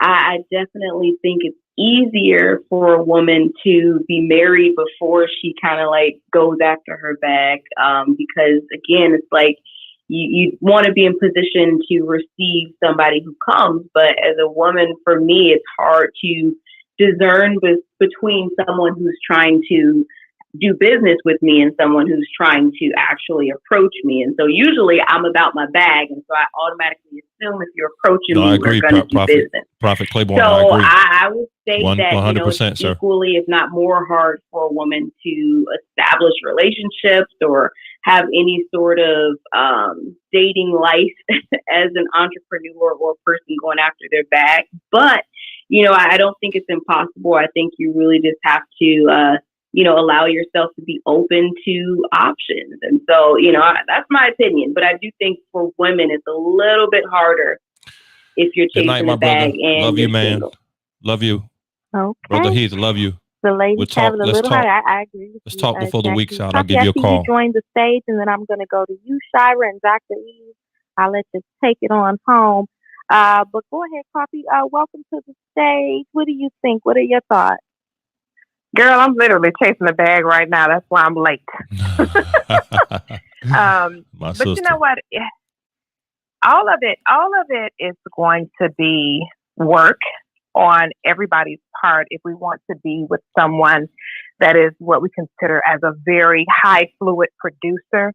It's going to require a lot for us to be able to build a bridge and have a beautiful bond and a relationship. I take the babe and the boss, both of those, and I understand the part where at the end of the day, I'm a woman, so I'll be the woman at the house and the boss in the street.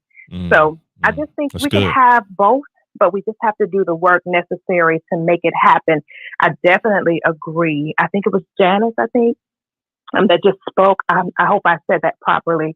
But it is a little bit more difficult for us. But at the end of the day, if we really want to experience really solid love and healthy relationships, we're going to have a little bit of bendability and be able to do both.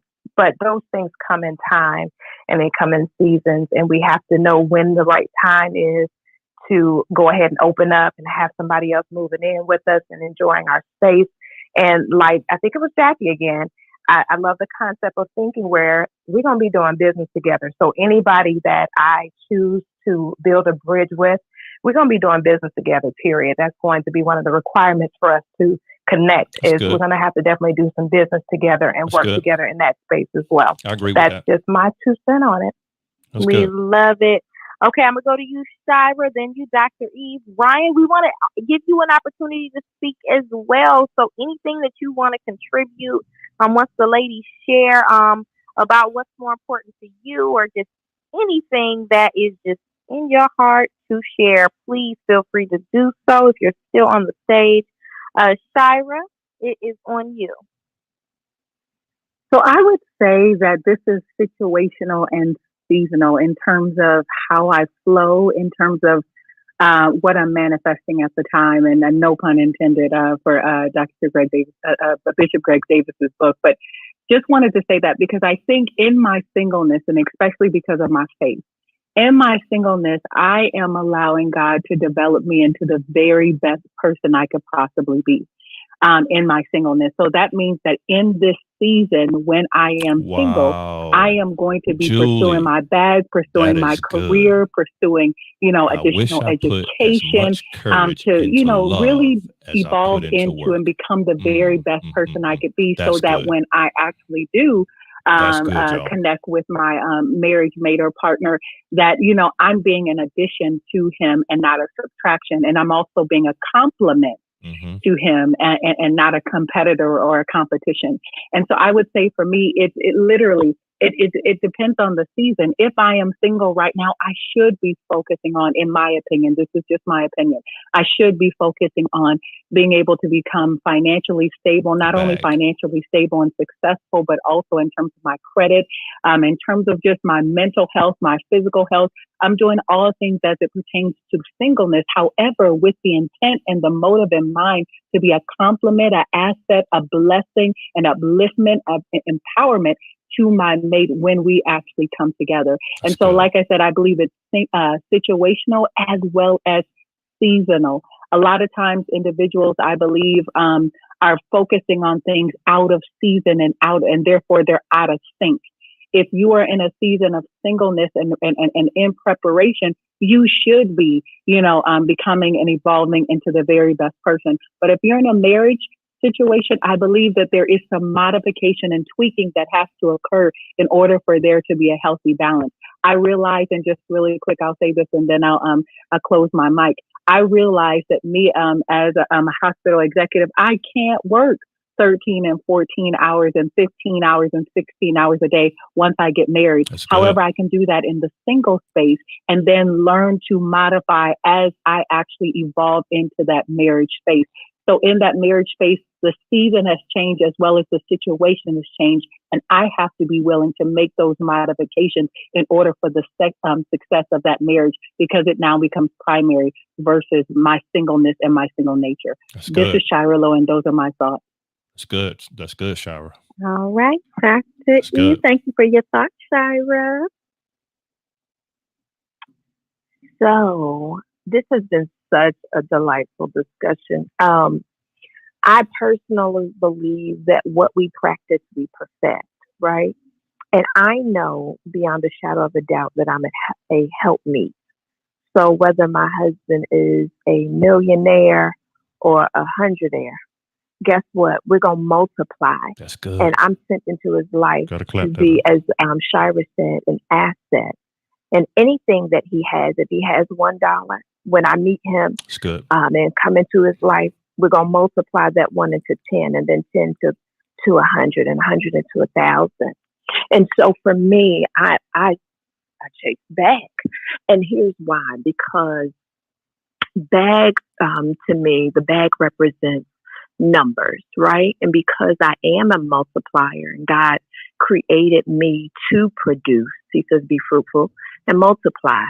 So because I know my role as both a single woman and a married woman, so I know that I have to come in with the mindset Thank you for rocking out with us. Of multiplication.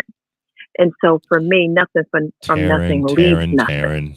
And if I'm not bringing anything to the table to add to him, there is no multiplication. I'm solely depending on him to produce. When in fact, he plants the seed for me to multiply and carry, right? So now for me, I also see that many times we become comfortable and complacent with just receiving what we've been given. And I heard many of the men talk about destiny and purpose. Well, when you don't know what your purpose is, you can't live in it. And because I know what my purpose is, I live in my purpose. I walk my purpose out. And there is absolutely nothing that I'll do in singlehood that I won't do in my marriage. If I multiply and am fruitful as a single woman, it would behoove me to do the same thing when I get a husband, but even greater. There's power in numbers. And so when two come together, we become like dynamite. There should never be a singular moment and a total codependency on him. And that's my take on Dr. Eve. That's good, and Dr. these are Eve. my thoughts.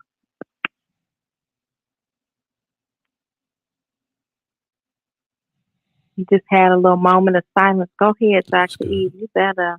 We appreciate you for your thoughts. EC, did you want to do one last reset before we open up hand raising? Yes, ma'am. We're going to do one last reset. Then we're going to invite you up to the stage to ask your question or to make your comment. If you're on YouTube, we still got 145 people still rocking with us on YouTube. A lot of you guys are commenting this. Once we come back, if you have a comment or a question, you can put it on there. We'll give it to Candace and she will allow it to be asked to the moderators on the stage. I don't know about y'all, but this has been one dope conversation tonight. And so let's get ready to do a quick reset. We're going to come right back. Can you think of someone who really needs to hear this message right now? Great. Ping them into this room. Also, if you're on Facebook or YouTube, you can send them a link to this show. Thank you for listening to Brain Farts with EC. Now, let's get it. Thank you so much for tuning in. If you've been rocking with us, this is Brain Farts with EC. And if you are not, make sure you are following him. Make sure you are following the Urban Guru. Make sure you are connected with his club so that you are aware of the conversations that we're going to have. Follow everyone on the stage. So many people are doing dynamic things on and off of Clubhouse, and we want to make sure that you are a part of it. We're having a dynamic discussion. A man, his money, his mate, which comes first? We have talked from several different angles. The men have spoke, the ladies have spoke. Now we want to hear from some of you in the audience. We're not going to be able to bring up everyone, so we're going to open up hand raising, and we're going to bring up the first few people who have questions for those who are on the stage. So now is the time. Come on up with your question, your comment. Your question or comment rocking with us on and YouTube, you heard something Facebook, that you want to just share, rebut, the time to do so is put now. it in the chat. If you got a question or comment you want brought to the moderators on the stage, put it in the chat. For And we'll hanging add out it to with us, sis. Please people on the ask your stage. question or share your comment at this time.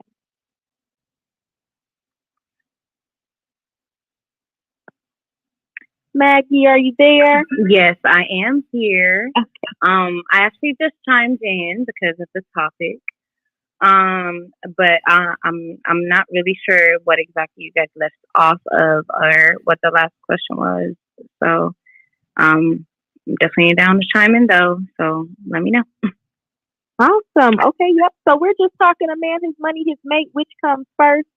So if you just wanted to just stick around and just listen in a little bit more, sis, you can for sure leave a comment.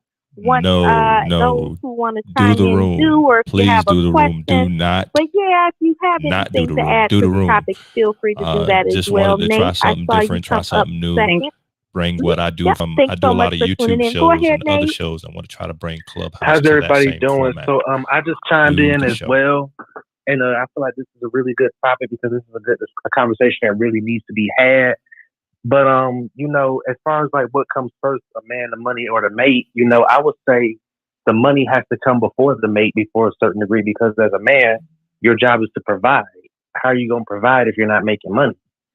You know, not just necessarily focus on the money, but how are you providing resources to be able to take care of your mate and whatever children that you may or may not have?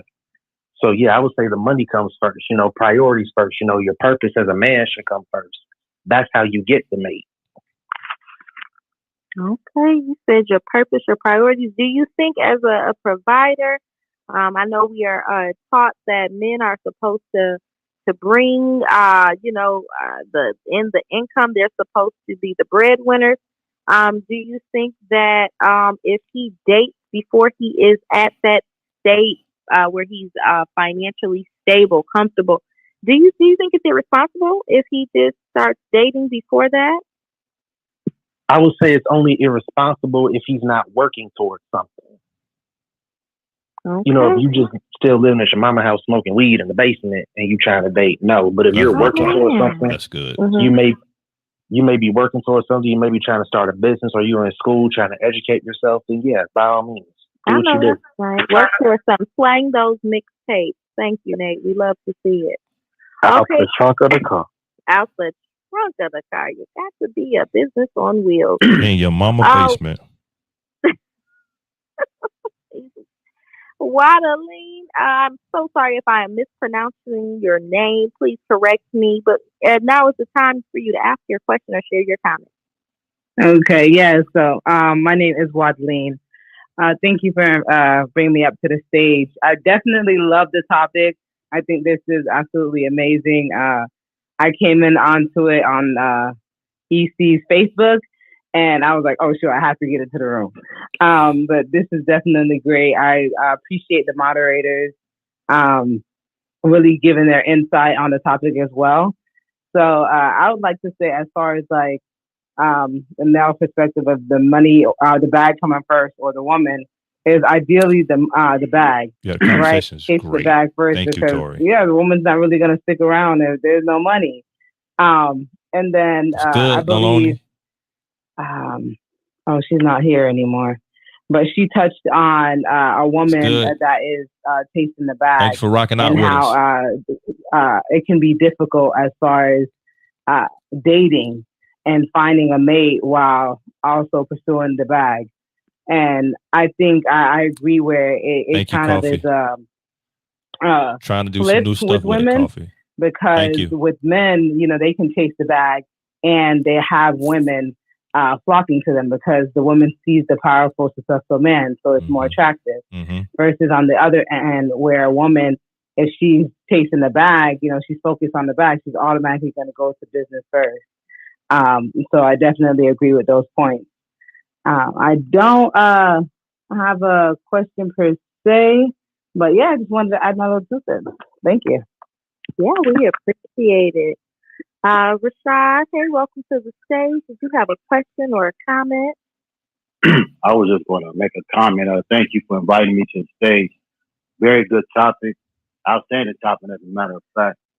And I just wanted to I was one that raised my hand and said the woman kind of comes first. And I'm basing it on my own personal trajectory. As a young man, I went through the process of becoming educated and going to college. And it was in college that I met the woman that I married. Now, the point I want to make here is this. At 20, 21 years old, as a married man, I didn't quite know how to get the bag, if you will. All I knew was I had to get an education. And then I had the opportunity to go out and work and take care of a family. So what I'm saying is that getting married in your young 20s and growing together with someone, I think that allows you to do better to get the bag. Those that I knew that did get married early on, around the time that I got married and remained together, they were able to grow together. And I think growing together is a lot easier, which will help me. I think I understand finances a lot better now, and I'm able to position myself a little bit better with knowledge, wisdom, and experience, if you will. But I do believe that it was very helpful being a young man and conquering life, having conquered it as a married man with a woman that would help me to understand and navigate the world around me. So I'm kind of making a point that the man comes first because you have to work on self first. And then when you work on self, you'll probably attract the help me, and then you'll attract money simultaneously. So I guess you can argue either chronologically speaking, woman or money. But I do believe working on self is definitely got to be at the heart of it. Oh, man, that's good. My name is Rashad, and that's all I got. Money, man. Thank you so much for sharing and contributing the that. best version of himself We first. appreciate you for listening and coming up and sharing. Yep. Brittany, hey, did you want to add a comment? Did you have a question for the panel? Yes, I have a question. So I understand that majority of everyone was saying that take the bag. So okay, you take the bag, you doing, you working hours and everything, and you meet the wife, and y'all have children. Do you slow down, or you continue to chase it with your wife, or or it's a good question. Stop? You stop and you just begin to have that family life. When it comes to having a covenant relationship. So like, do you slow down? That's good. I would like to answer that. Quick. I would say no, don't slow down, because part of what I would like to say what attracted her to the man was the hustle that he had. So why would you slow that down? As a man, you should always have that go-getter instinct about you, whatever it is you're doing in life. So no, don't slow down. Either keep that pace or you got to increase it. You should always, as a man, you should always be trying to improve. That's good. I I'm going to say that it depends. When it comes to, and I'll say this, it depends on what's the foundation of the marriage. It depends on the financial plan of the marriage, the budgeting, simply because you can have a bag. And remember, when we say bag, people always think when we say bag, bag is not always necessarily millions. It'd be nice if it's millions, but it's not always necessarily millions. For somebody, I'll give you an example. For somebody, $75,000 a year is a bag. For the next person, they need 175. For the next person, need 275. So it's kind of subjective. Let me put that out there. The reason I bring that up is because income, financial prosperity is not just an income. It's just not in the bag. It's also in the management of what you have. A man can have make $200,000 a year and still live check to check. Trust me, I know them. I got friends that make $200,000 a year and literally live check to check. What's going on, Hodge? So it's not necessarily the income. It's about what are you managing? Willie Turner, thanks for rocking out with us tonight. The reason I bring that up is because you said your scenario is that, okay, man has a bag, he gets married, he has children. How does that affect him? It depends on it depends on, is his bag the only bag present? Is she's working or not working? What's the budgeting? Because the reality is that a wife and kids bring on more responsibility. So, the reality is it's going to be affected. $6,000 a year for one man is one thing, but $6,000 a year when you got a wife and you got 3, 4, 5 kids is a whole different story. Yeah. You see what I'm saying? Yeah. So it depends on a lot of different factors besides just the bag. A bag is good. But a bag can be greatly affected by how you manage the bag. What are your expenses? What are you spending money on? What's the plan? What's the plan for the future? So a lot of times we focus on, I think we do this a lot, Candace, is that we focus on what we're bringing in, but a lot of times we don't focus what we're managing. We're not focused on what we're managing within the context of our relationship. So a man that bears that brunt, if he's going to be the primary provider of that marriage, right, and that relationship, if he's going to be the primary, what's the foundation, what's the budgeting, what's the direction, what's the vision? Because a wife and kids can, in essence, complicate things even further if the foundation has no plan. So I just want to add that. Can I share something with her as well? Yeah, go ahead, Pastor. I will say you absolutely have to slow down because you're dealing with a whole new entity. When you are single, there's a drive, there's a flow, you're getting it. Your mind is doing a certain thing.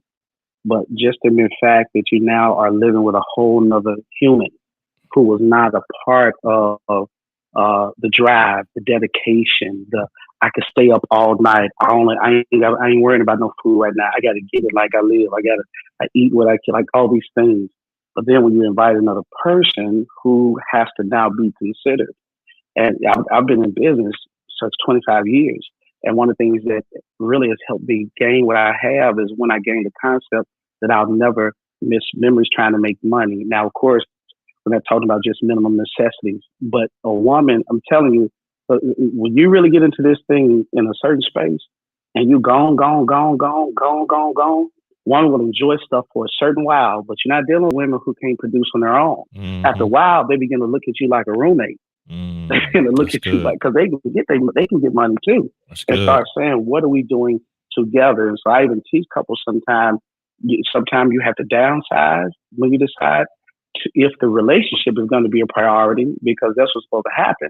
Especially if I'm in a marriage, one of the reasons that I'm trying to have a solid foundation is for my marriage. But you don't lose the marriage for the money that you're trying to make for the marriage. The marriage becomes priority. Spending time with children. I would miss $15,000, $20,000 just to fly home and make a volleyball game. And I never regret it because I kept that memory, right? I get it. We're not talking about basic things. So I believe it has to slow down because you have to now recalibrate what makes sense for us now and not what makes sense for me. That's the best way I can put it. Too many times we're giving people what we think they want instead of what they've asked for. If you go to a restaurant and you order from Ruth Chris the stuffed chicken. It's amazing. And they bring you out filet mignon, medium well with béarnaise sauce and crab meat, with asparagus on the side. You're probably going to say, that's not what I ordered, even though it may look better. Thank that you ain't so what you much. ordered. And sometimes in these relationships, you get with a woman, she wants one thing in the beginning, but then that woman starts wanting you and time with you, and she wants the money too. So there will have to be, in my opinion, put it in the chat. Let me know when your show you is. I'll come check it out and support you. That Thank you makes for the rocking out with us relationship tonight. the reason that we are building these bags and insurance policies and annuities and IRAs and investments and these Roth funds. You get what I'm saying? So I believe there has to be a slowdown just to now think about what are we together, not what we were separate. Pastor Glass, what do we say, because I agree with everything you said 100%. But there's a lot of guys that are in positions now, married. What do we say to them when their wives come to them? I want more of you, but I don't want to compromise my lifestyle. I don't want to compromise. You know what I'm saying? There's like you said, there's an adjustment that takes place, right? For a lot of people when they get married. And this is why I think that the working together is so key. I think a lot of our animosity with one another comes when, hey, I want you more. But we're in a situation to where I still want the same standard of living. I got to answer to those guys. Go ahead. What I say to that guy is, you and your wife sit down with a pen and paper, and because some of this stuff we make it hypothetical, we really can make numerical. Okay, baby, these are the amount of hours I work. This is producing this kind of money. This is the expendable income we have to buy these things or to sustain the lifestyle we have. So I can make this much money if I take these amount of hours. Are you okay with that? No, I want it all. Well, it's numerically impossible for me to provide this lifestyle without working these amount of hours. Where's our adjustment? Where do we shift? And you make that person then make a conscious decision. And most women, I'll never forget what my wife told me. Hey, baby, you can't do no more construction work. I don't care how much money you make it. So this is killing you. That's where you'll find out if you got a real thorough chick. And I hate to call a woman a chick, but you find out you got a real thorough woman, or you just got someone who is just looking at you for the material gain. When you put the real numbers down and then make them see, okay, which one do you want? Because I can do either one. I don't want to work all these hours either. Then she'll say, okay, babe, I see what you're saying. Either going back to work or, yeah, I don't need all of that. Let's cut something back. We don't need 5 cars. 2 is enough. So you don't have to be gone all the time. We can't even enjoy the cars we have. We can't enjoy the house. I'm in here by myself. You get what I'm saying? And so I think it's just mature conversation. Wisdom. And when you turn it from imagination to numbers, there's a reality check, and someone then has to show their true colors about, do they want you or do they just want what you can provide? And I have found that women who have been married past 5, 6, 7, 8, 9 years, full of wisdom. Their energy shifts from just that, because they begin to realize, man, I know how to get money. I want to enjoy some of this stuff with you. You're a millionaire or 100-aire, and we never go on vacation. We never go to dinner. All I got is a checkbook. I'm lonely. I ain't seeing you. We don't laugh. We don't joke. You on the phone all day. You come home tired. You go to sleep. You wake up, go to work, and I'm seeing the bank account grow, but I can't live on them $500,000 that's in the bank account. I may not ever spend that money, but I want to see you. It changes. So at some point, there has to be a flip where the relationship has to be the reason for the money and not just the money or whatever the status is. But I think it's just mature conversation that has to do with actual numbers when we start talking about these things that'll make decisions quicker to get you. That's good. Wisdom. That was wisdom. Candace, are you there? Yep, I'm here. Okay. That was pure and sheer wisdom. Hopefully you got something out of that, Brittany. Thank you so much for clicking.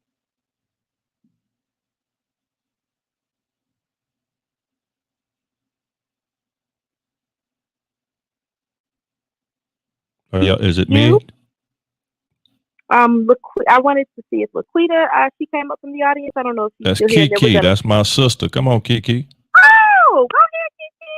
Hello, everyone. Hello. I am super, super excited about this particular topic. I really wish I would have thought about this topic for my podcast, but it's all good though. But I love this conversation. Hey, Pastor West. I wanted to share with you all, because this topic hits home for me, and perhaps some of the gentlemen can even shed light in regards to their to how I've had to handle this personally. But my comment first that I had was, I believe that it depends on the experience of the man. What did they see growing up as to whether or not they've seen a successful marriage work, and whether they've seen a successful person get the bag. And most likely they've seen more people get the bag than they've seen a successful marriage. So I believe that if a man is seeing more of, let me get the money, that's what I'm going to go after, versus valuing that marriage or that relationship that they could potentially have in the future. And I definitely think, because this hits close to home, because my husband and I, we both initially thought that we were on the same page when it came to that. And his focus was, let me get the bag. As long as I can get the bag, then, I can be able to take care of you the way that I want to be able to take care of you and the family. And my thing has been what was said earlier in the conversation about how women are. We are emotional. We want that time. We want to be able to know that we are valued and secure. And because of that, that did cause friction. And sometimes that can cause friction. And I just really, really believe that it really depends on the experience of that man as to what he saw initially, and as to how he's going to view what he's going to go after first. Would any of you gentlemen agree with that? I would like to go. I think I can answer that one.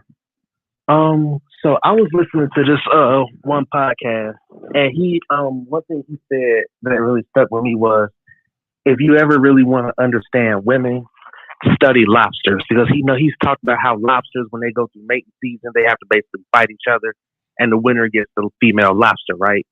Now, when the male and female lobster end up mating, that's when the male is most vulnerable. He has to come out that shell. But when they get done mating, he has to put that shell back on and go back out and fight some more. So I think what you're saying is, you want that time, but at the same time, you want to know that he can put that shell on and go back out and conquer like a man is supposed to. That is somewhat of what I'm saying. I think that because we had two different mindsets in regards to what do you go after? Do you value the relationship more, or do you value you going to go get the bag more? And I think based off of his experience of, growing up in poverty and really seeing what they had with one stoplight, in their country town and things of that nature, which is still that way to this day, you kind of really want to taste the bag instead of, saying, hey, I'm going to taste the relationship. Females are everywhere. I'm going to taste the bag. And so that was eventually ended up being his mindset. And so when we got married, it wasn't communicated at the time. But after we got married, then it was just like, okay, well, I got to taste the bag, But in the beginning, it was like, I want to taste. How old is he? And say that again. 35. Yeah, I'll just say this. I spoke to that earlier, and I agree with you that a lot of times our mindsets and our thought processes, kind of as Glasper alluded to, is developed in trauma. If you came from a little small town, you came from the projects like I did, you experienced trauma, you experienced growing up and not having, then when you can kind of take control of your future as a man and take control of your destiny, then you go after the bag. I think a lot of times the misconception and maybe a misunderstanding that some women have towards a man that is chasing the bag is that he's not chasing the bag just for individual accomplishments, but oftentimes, even though he may not communicate it properly, effectively, or even compassionately, The reality is he's chasing that bag for his family. But sometimes if we're not balanced, we end up sacrificing our family because we're chasing the bag for our family.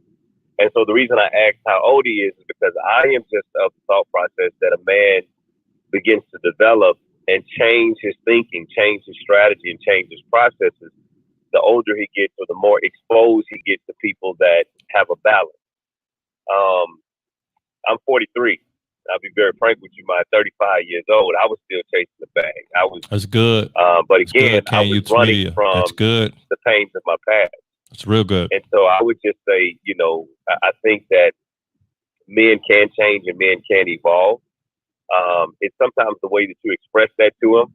A man doesn't ever want to feel like it's a competition. And that's why I said what I said earlier about the vetting process, about making sure that whenever you decide that you're going to live life with a person, that you guys talk about these things prior to getting into a marriage or committed relationship.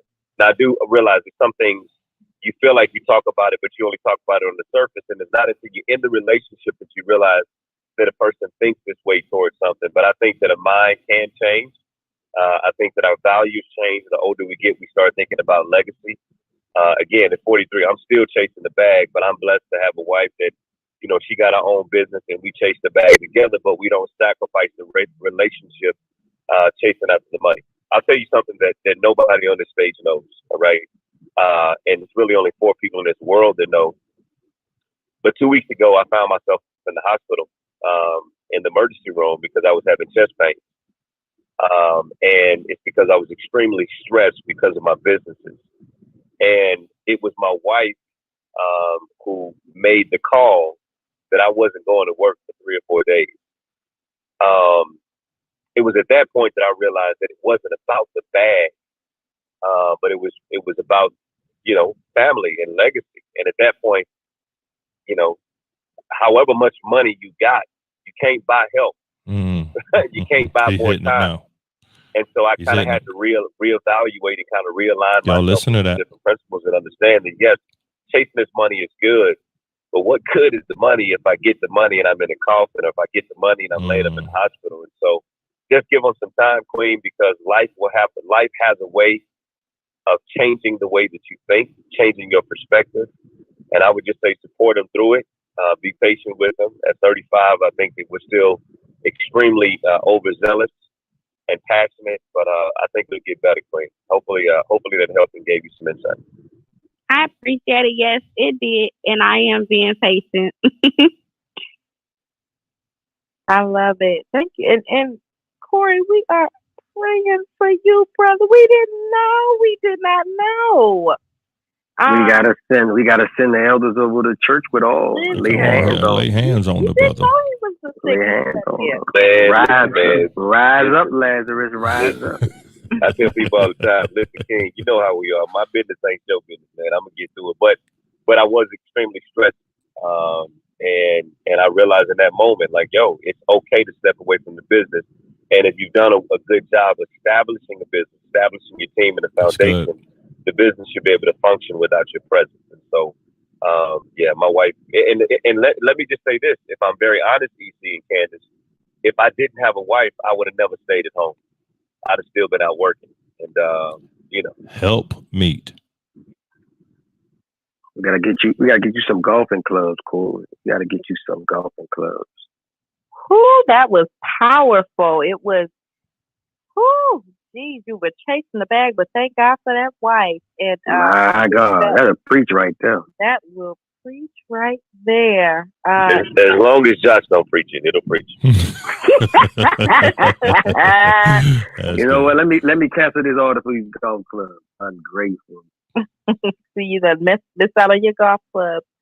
EC, you've heard what everybody has said. I want you to take a minute and compose what your thought is going to be. I see Ryan has joined us. I wanted to get his thought before you give us yours. What is your take on the bag or the bae? And should men be dating before they have a bag? And is it do you think it's more difficult for women who are securing the bag out in these dating streets? than it is for the fellas. So I'm going to go to Ryan and then EC. We want to hear from you. Make sure you are following everyone if you're in the room. If you're on YouTube, Facebook, shout out to you. Shout out to you, YouTube, Facebook. Questions and comments in the make sure you're sending them on over to us. And if you have anything that you want to add and you say, hey, I want to come on over to Clubhouse, just come on over and we'll bring you up. But EC, start thinking about what you want to share with the room. Ryan, we're going to go to you. Candace, thank you so much. I spoke with you just a minute ago, let you know. My phone was going in and out. I'm in travels. But I want to say this before I dive into my perspective. I am so glad that EC has brought his room to these Clubhouse streets. I think it's been long overdue. Man, you have a voice that is needed for the nation, man, especially our generation, man. So it's so good I've joined the club. Candace, why don't you update me? Let me know what I'm answering really quick. So what Candace, before you say that, I can tell you his answer. Ryan ain't chasing the bag or the bait. He chasing biceps. You can tell from his Clubhouse. Wow. Listen, so is it to the topic of the room? Yeah, you can answer to the topic of the room. And then I want to hear from you if you think that, okay, so let's hear from you and then I'll ask the part B. What are you chasing? What is more important to you, the bag or the bag? You know, Candace, it's just crazy. I was just talking to my mom earlier, and I say this all the time. I wish Ayo was in the room. I came from nothing, Candace, literally. Projects. Mama never had money. Daddy never had anything. And God is, you know, he has blessed me tremendously. And I was I got a loft downtown, and I was sitting in the loft, and I was really asking myself, did the money, and I'm nowhere near, you know, I'm not Corey, I'm nowhere near a millionaire, but I'm blessed, you know, for my age, man, I'm blessed. God has really allowed me to meet some great people and have a great business. But anyways, I was sitting there and all of these things, you know, car drive, the house, the same place, the same feelings and emotions I was feeling when I had the 1-bedroom studio are some of the same feelings and emotions I have when I'm in the loft. All these things do is pacify us. For me, at least. That's good. You know, it pacifies us for the moment. But in this season of my life, man, I'm chasing the favor. You know, he that finds a wife finds a good thing and obtain a favor from the Lord. I'm obtaining that favor. You know, there's certain things that money just can't buy. And I think Corey alluded to it earlier.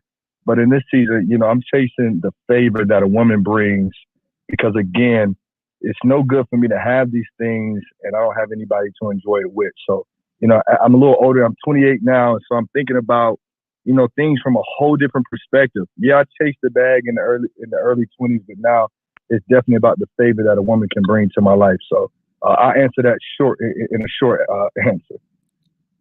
Okay. So because you're chasing the favor, so you're dating, are you actively looking? Do you think it's responsible when men who are chasing the bag choose to date a woman knowing they're going to be distracted? Or do you think it's irresponsible for men? But that's the thing. That's the thing. I think the right woman will motivate you, not distract you. You know, if a woman is distracting you, if she's distracting you, then she ain't the one. You know, and again, I put emphasis on, I got a lot of young guys at the church that look up to me. Good. You know, I pull up in the Mercedes and they're like, Pastor, I want these things just pacify you for the moment. And when a woman comes into your life and compliments you, not complicates you, you forget about the car you drive. You forget about, man, that stuff is just temporary, materialistic things. But the right woman coming into your life will bring so much favor. What is favor? For me, my definition is God doing something for me that I can't do on my own. You know, the money can get me stuff that I can do for myself. But when that right woman comes, it opens up a whole nother level of favor. And so that's, you know, she'll motivate you. She'll inspire you. She'll want you to go that much harder. The bag will come. There's certain things, if you marry the right woman, the bag will come. You know, she'll help you fulfill that purpose of whatever God has called you to do. And so, yeah, I'll be right, quiet. Karen, right. I knew you was going to chime in on. We love it. We love it. EC, the Urban Guru, give us your take on the conversation. You've been here from the beginning. This is your room. This is your topic. What are your thoughts? We dare not in the room or move on to the next topic without hearing from you. So this has been, first off, I mean, if you guys could see how many people, if you haven't been to YouTube, how many people have been saying, man, this has been amazing. It's a great conversation. We still got 80 people tuned in on YouTube right now. But I will say this, in perspective, if you knew how many relationships have come to an end over money,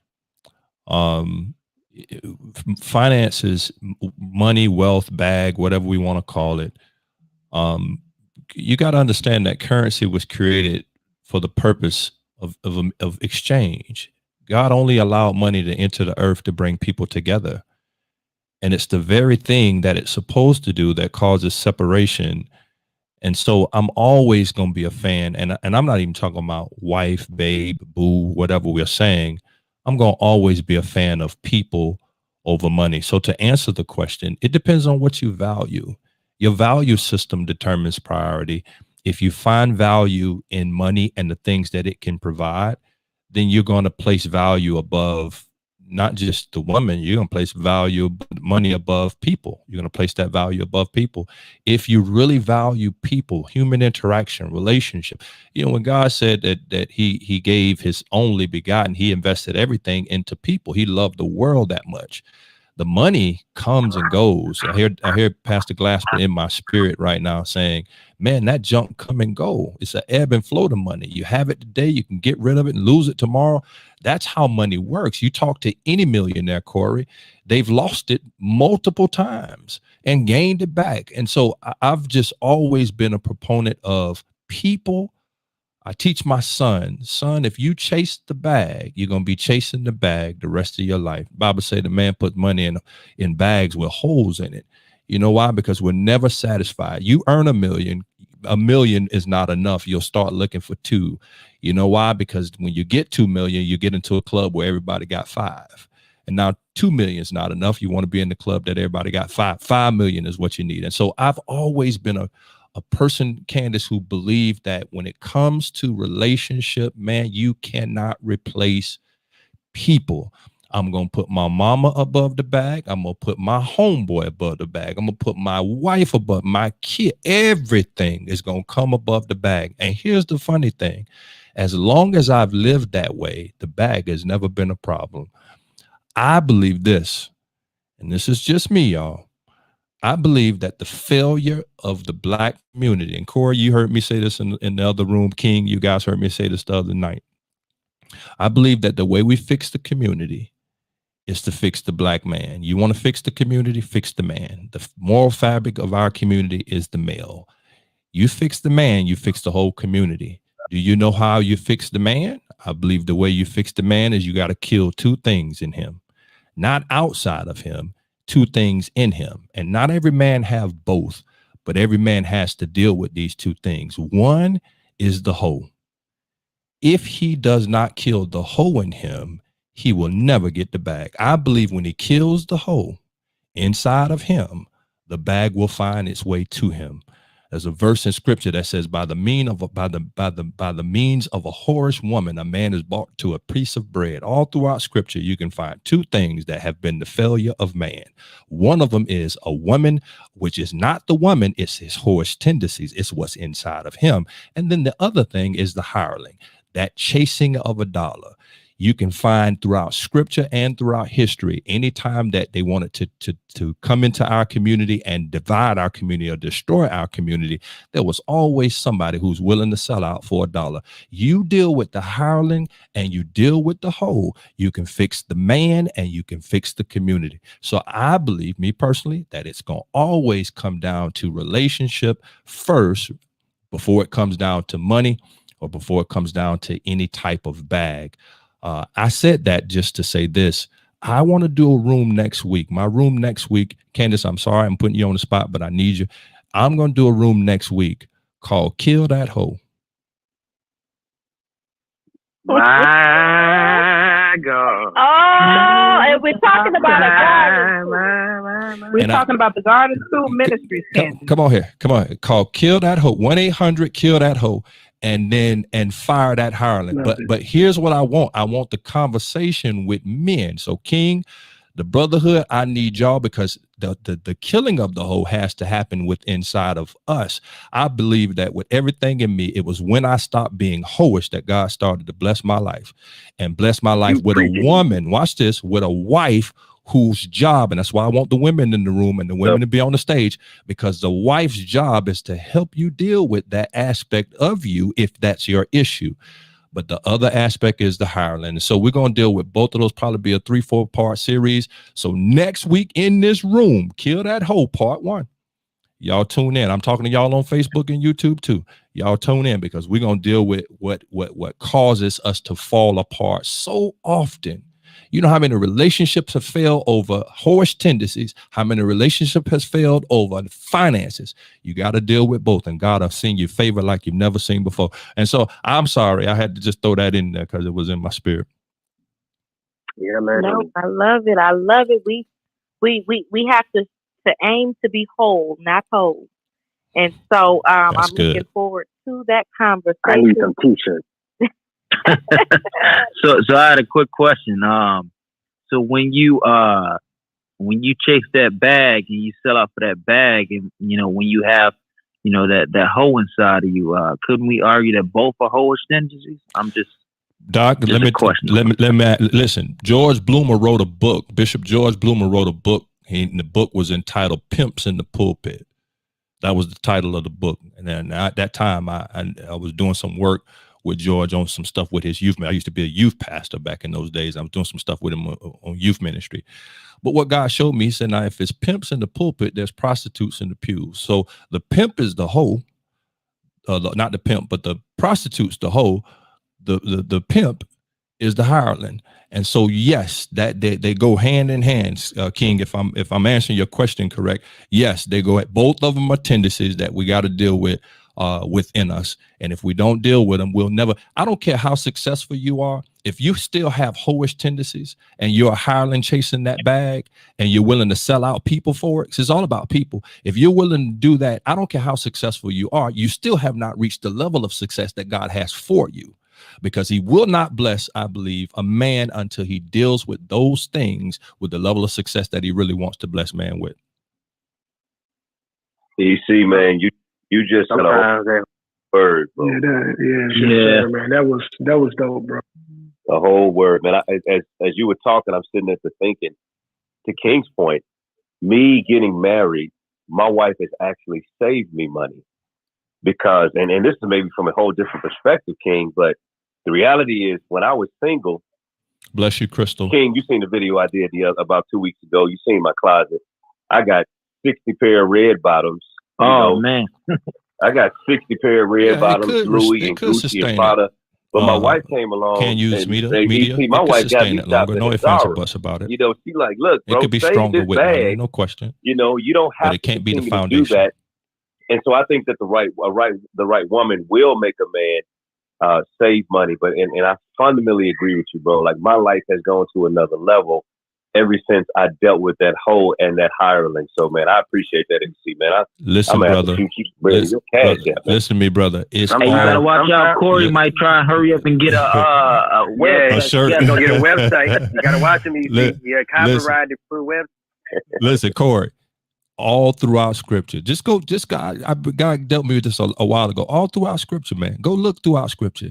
It was those two things. Anytime you saw the fall of man, it was those two things. He had to deal with those two things. I mean, just go find your favorite prophet.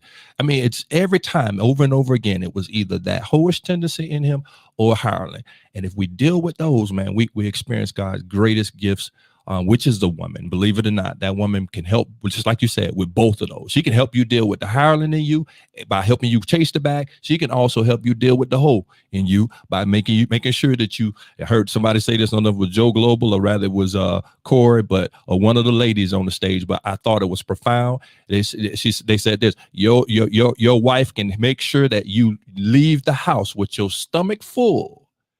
And then come on here, Josh. You know where I'm going. Oh, hallelujah! Oh, hallelujah! My. EC, but sometimes, and we'll talk about this next week. Sometimes the hoe in you is like Jason, and that thing won't die. You gotta take it to the ocean. 1-800 kill that hoe. Hey, and EC, I'm gonna go ahead and say this. You might want to do a series called "Redirect That Hoe," because once you find that right mate, you don't need to lose all that lust. You might need some of that lust. That's good. No, that's good, Rev. That's good. That's good. DC, man, love you, man. Love y'all. My wife cooked, and I want to make glass for my boy Glassfoot. I'm just messing with him. But good night to y'all, man. Thank you, EC, for this space, man. I just want to openly say, brother, I agree with Ryan, man. You are a phenomenal voice. Wow. I'm so grateful for you, man, your heart. Let me tell you something, bro. It's not many people that convict me. And every time you talk, man, you challenge me to be a better person, man. So I just want to openly say, brother, I appreciate you. You got my support. Anything I can do to help you, man. I will always be here to cause trouble and try to add value on any stage, man. Love you, man. God bless y'all. Love you too, bro. Corey, next time you want my notes, Corey, next time you copy my notes, just ask me. I'll send them to you. You ain't got the copy. I'll send them to you. Corey, tell your wife we all said hello, man. Hi, everyone. Yes. Hey. Sis. Hey, beautiful. Bless you, sis. God bless you. Hey, Glass, we got those books too, man. And Dr. Eve, I need to holler at you offline because I got 5 more for you, like I said. But God bless you, EC, man. Thank y'all so much. Well, this has been an amazing room tonight. My goal was to try to keep it at 2 hours. I think Candace and I talked about trying to make sure it was no more than 2 hours. We've gone over. The hours have been well spent. And so I just want to personally say thank you to every moderator, to every person in the audience, to every individual on Facebook, YouTube. All you guys have made this night be a success. The conversation has been amazing. I believe within my spirit that people got what they needed, and that's what it's about. At the end of the day, can we leave here better than from whence we've come? And I think that that's what we have experienced on tonight. And so you have given me hope. You have given me hope, and you have given me faith. And so we're going to do it again next Wednesday. We're going to do it live. We're going to tweak it and make it even better and keep adding to it. But I wanted to say from my heart, thank you, all of you guys, for everything that you've done. Can y'all just come off your mics, moderators, real quick and clap it up for Candace, because this would not have been possible without her. Candace, Candace. Excellent job, Candace. Yes, Candace. Hey, Candace. Good job, Queen. Perfect job. Great job. Excellent job, Candace. Great job. Thank you. I told her, well, she's the one pushed me to do my first room, number one. But I told her, Candace, I cannot do this without you. I need you to help me get through this. Now, she didn't know I was going to spring all this live stuff on her, so she found that out today. But it would not have gone down without her. And I just thank God for her heart and for her love and for her bringing me in as a big brother, because it would not have happened without her. Matter of fact, Candace, on YouTube, they're sending you roses on YouTube and hearts. So they're telling you thank you. It's been a great night. If you guys would want to go to Candace, do we want to go around real quick? I know it's a lot of people on stage. It's late now. So what do we want to do?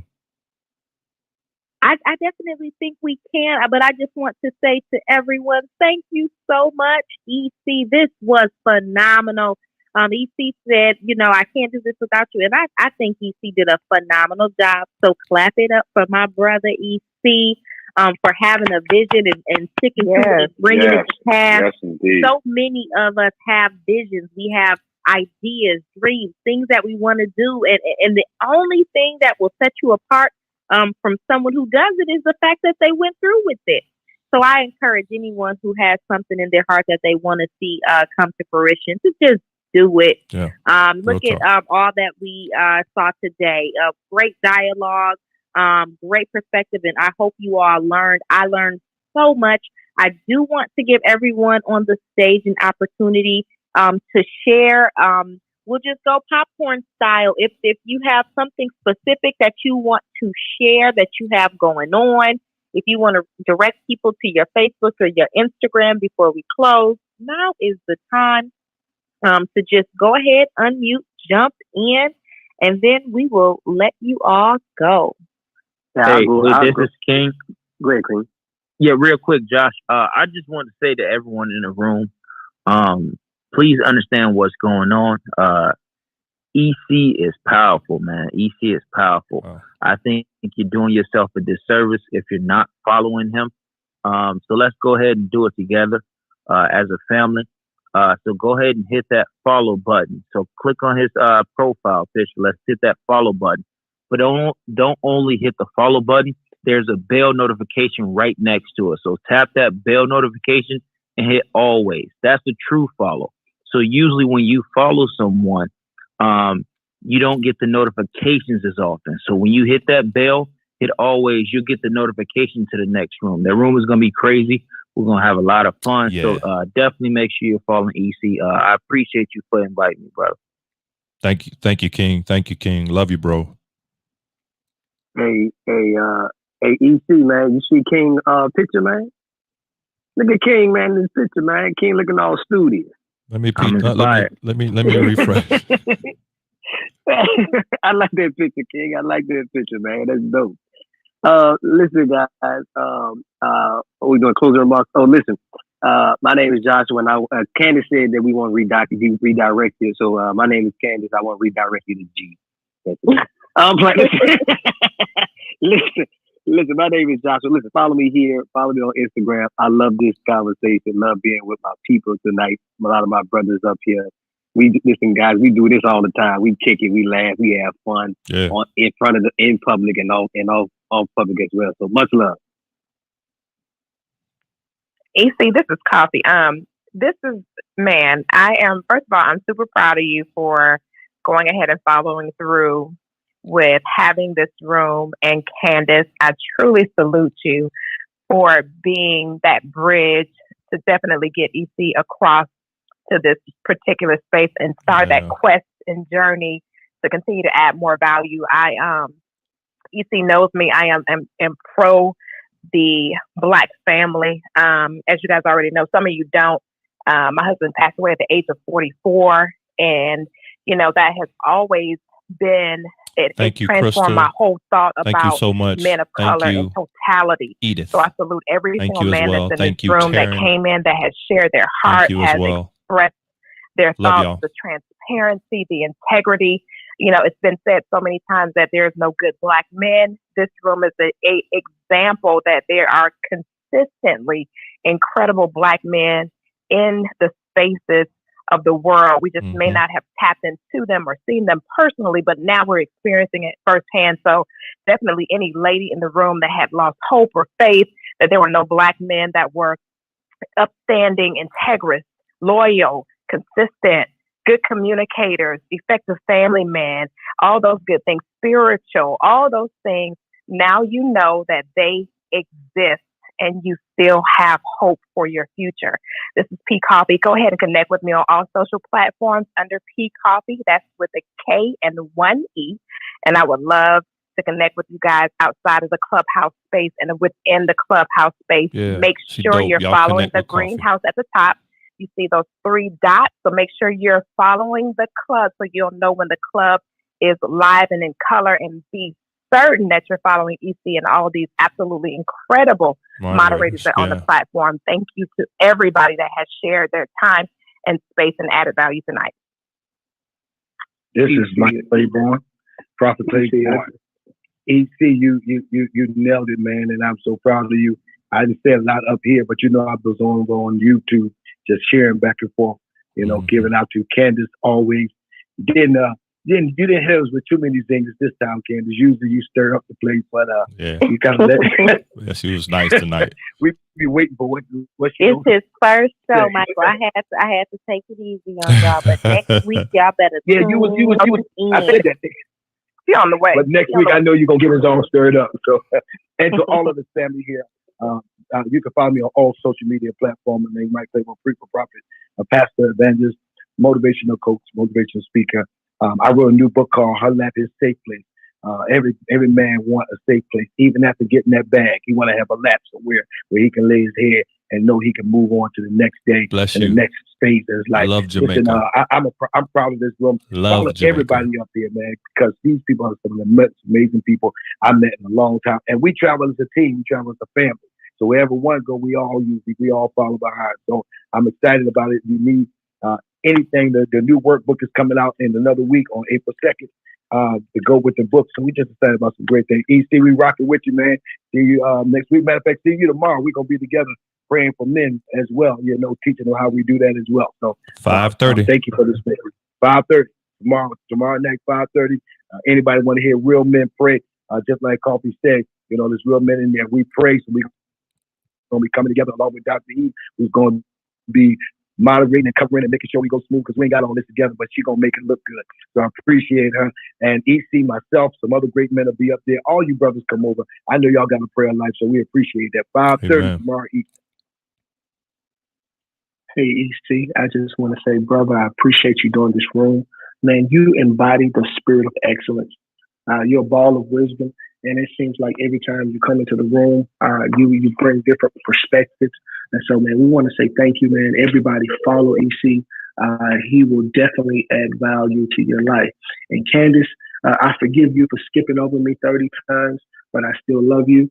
What have you? It must be the change from the trench coat. Yeah, you skipped me. Yeah, you skipped me. Mm-hmm. But I still love Pastor you. Rich, did you count the times, Pastor Rich? Were you counting? 30. My God, 30. my God. Yeah. 31 and impossible, but now I'm just making with you. And impossible. But man, love you guys. And impossible and a push. Hey, love you guys. Y'all be blessed. Stay safe. Make sure you don't let anybody sneeze on you. We're still in COVID-19. EC, man, I appreciate you so much. Every king and queen on this stage, and those in the audience, all y'all, just a really amazing group of people. Candace, you are such a special woman. I definitely tap in with me. It's really a passion of mine to empower men in the area of financial literacy and just financial empowerment, Black men particularly. I feel like so many of us are having difficult time providing for our families because we don't know financial literacy. We don't know how to budget. We don't know a lot of different things. So I started a club. If you go to my bio at the bottom, you'll see it. And amongst my clubs, a Cash App symbol, and it's called Get in the Bag. And by which we basically just pour out in the Black men, help them to understand how to get the bag in a better way, not just financially, but also the totality of a man. But we primarily focus on finances because sometimes it's hard to focus on other stuff when you ain't got nothing in your pocket. So tap in with me. We also got something for the queens. There's another club at the bottom of my page called Black Men Who Love Black Women, by where we just encourage and inspire and uplift Black women through all different types of means. My name's Prince. I appreciate you, EC, for holding this space. I appreciate y'all for allowing me to come to the stage. Bless you, Prince. EC, I appreciate you. Candace, as always, this is amazing. I mean, my other phone died. I went to go see you on YouTube and on Facebook. I'm like, man, when I grow up, I want to be like you. I've been waiting on that phone call, man, but it's so hard to get in contact with you. I got you, bro. I promise you I got you. I got you, bro. I promise. It got me over here like a fat boy on prom night with my side. But I appreciate you all and everyone on the stage, man. Every single one of you. Like, I mean, you all are my new family. Like, I can't thank you all enough. Each one of your platforms. When I tell people to go where you celebrate it, not where you tolerate it, man. And to be celebrated among so many great kings and queens. Yeah. Honored to be around you. I do a show 12 o'clock Eastern Standard Time, Tuesdays and Thursday, called Our Date with Purpose, where we help you get prepared for marriage and court after marriage. And a show on Instagram called Underneath the Suit. So this is the Mindset Coach. Connect with me on Instagram. Click the bell in my bio. Let's stay connected, man. But thank you again. I appreciate you all. Hey, EC, man, I regurgitate the words from earlier. I love you, big bro. You're needed. Man, your voice and your wisdom is so uplifting and inspiring, man. I'm like the little brother to most of the Clubhouse voices, man. My brother Josh, Mindset, King, haven't been able to be on stage with you, man, but I love what you're doing. So, man, EC, keep it up, man. I'm going to nominate as many people as I can because I think people need to follow what you're saying, man. And so, again, thank you for being you. I'm Ryan Ford, pastor here in North Carolina, Fayetteville to be exact. own my own clothing line, and a couple other interesting things I got going on. Follow me on Dope, brother. Instagram. Y'all follow him. Also follow me Ryan here. Ford. I appreciate it. Dope, Love brother. you guys. Thanks, Candace Obama. She's the first lady of Clubhouse. So Ryan forgot to add something to his closing remarks, and he's still working on his biceps. Oh man, I'm about to do probably another 200 push-ups tonight. You know. Yeah, listen, man. Hey. Thank you so much, Candace, for this platform, and brother EC. Let me tell you, ever since I've met you on this platform, brother, every time you open your mouth, I get wiser. So I want to thank you for your presence, for your wisdom, and this opportunity to be on this platform with you. And what I want to do is take a moment to tell anybody out there who's thinking about giving up. I'm not nowhere near as astute or strong word of any of these beautiful panelists, but I'm one that can tell you that if you hold strong to your dream and you pray and ask God and give it to Him, and really believe that He can do it, He'll do it. Because me just being on this platform amongst these people is my confirmation that if I just would have done this so long ago, I could have moved ahead. So just hold on to your dream and just give it to God, and He'll do what He needs. He'll do what He asks Him to do. I'm RJD, the Imperfect Gentleman. I'm a character and confidence building coach. I help men identify and destroy the false narratives that hold them back in life. Yeah. I host a platform called Black Men Therapy. We have an awesome platform that we help men just come and just be themselves. Yeah. Brother EC and the King Art and a few other fellas. Yeah. They join me on that platform because it's near and dear to my heart, because it's a space where we can come together and just be ourselves on a very, very deep and sometimes emotional, but as well as casual and fun level. So thank you so much. Tap in with me on my bio if you want to know anything else. I'm here for the men as well as the queen. So together we can do it all. I appreciate you guys. One love. Hey, brother EC. This is Glasper. Man, I want you to know I appreciate you, man. Not just for your wisdom, but for what you represent. I started a club while I applied for one, I guess. I hadn't done a room yet, but they one called Marriage Matters that's showing, and then one is called Fathers Talk. But I want to create a club called Classic Man, and that's what you embody to me. In a space and time when we're trying to choose between whether to be tough or whether to be intellectual, and people are going after different things. There was a time when a man represented strength and love, class and dignity. Yeah. And that ain't something you can just make up. You can't buy it. You can have millions of dollars, have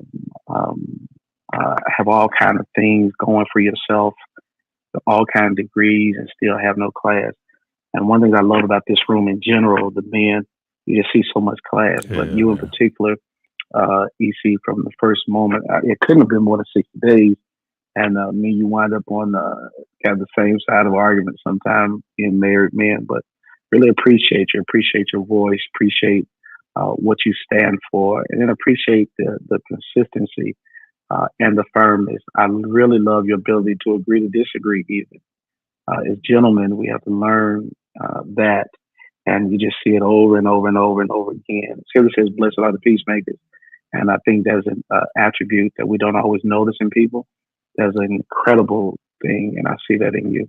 I see it in so many on the stage here. I love all of you guys, and I pray for you in ways that you could never really imagine. Tonight, my wife said, baby, I wanted to spend some time with you. And I looked at her and I said, honey, I'll shut all this stuff down, but this EC first room. She said, oh, that's the guy you always talking about with the deep voice that he be talking like you talking. I'm like, yeah, I like Brother EC, and I want to be there. And Sister Candace, I want to tell you that you, in my opinion, are what Barnabas was. Sometimes we minimize Barnabas to just being an encourager, but he was an encourager with influence. It takes more than, hey, you're doing a good job, but you are someone with an amazing skill set. And I wish more people will stop praying for prophecy and pray for the gift of administration. You need somebody to put things together, because that's where the real nuts and bolts happen to make things go forth. One saying is the difference between good and great is exposure. Well, exposure doesn't happen if you don't have someone with an administrative skill set that can take it and make something come to fruition. So thank you so much for including me in this. I count it a joy. It's been amazing to all of these amazing men, King and Prince and Michael and Ryan. I hadn't met you before until tonight, but Corey and it was just all of you, the wonderful ladies, Coffee and Dr. Moore and Shira and Candace. I pray the favor of God upon you and that you have everything that He would want you to have, which will always be greater than whatever you would want to have. Thank y'all so much. If you would, buy my wife's book, it'll blow your mind. It'll change your life.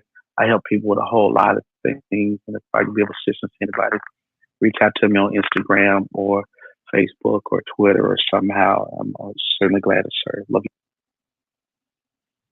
Hi, Brother EC. I just wanted awesome King EC and wonderful Queen Candace. I just wanted to take an opportunity and chance to thank you all for this amazing platform and allowing me to be a part of this amazing manifestation of God's vision. This is truly God's vision for this time. We need these rightly placed and collaborative conversations in this space so people can heal and get whole and go forward in their very best life, in relationships and in family. And so I just thank you, Awesome King, for just exemplifying. I love the fact that you practice what you preach. I love that. Just like my spiritual father and mentor and leader, Pastor Glasper, you absolutely have been a wonderful example of practicing what you preach, along with some of the other gentlemen on the stage in this amazing space. And I'm just so thankful to be a part of this. I feel so honored and blessed. And to you, Queen Candace, thank you for having a beautiful heart. You are an amazing, not only beautiful on the outside, but you are absolutely beautiful on the inside. And I'm so thankful to God to have been blessed to share this clubhouse space and so many other spaces with you. And I look forward to what God is going to do between the two of us going forward. I believe that. I thank God for your presence in my life. And I am just so thankful to share this platform with everyone.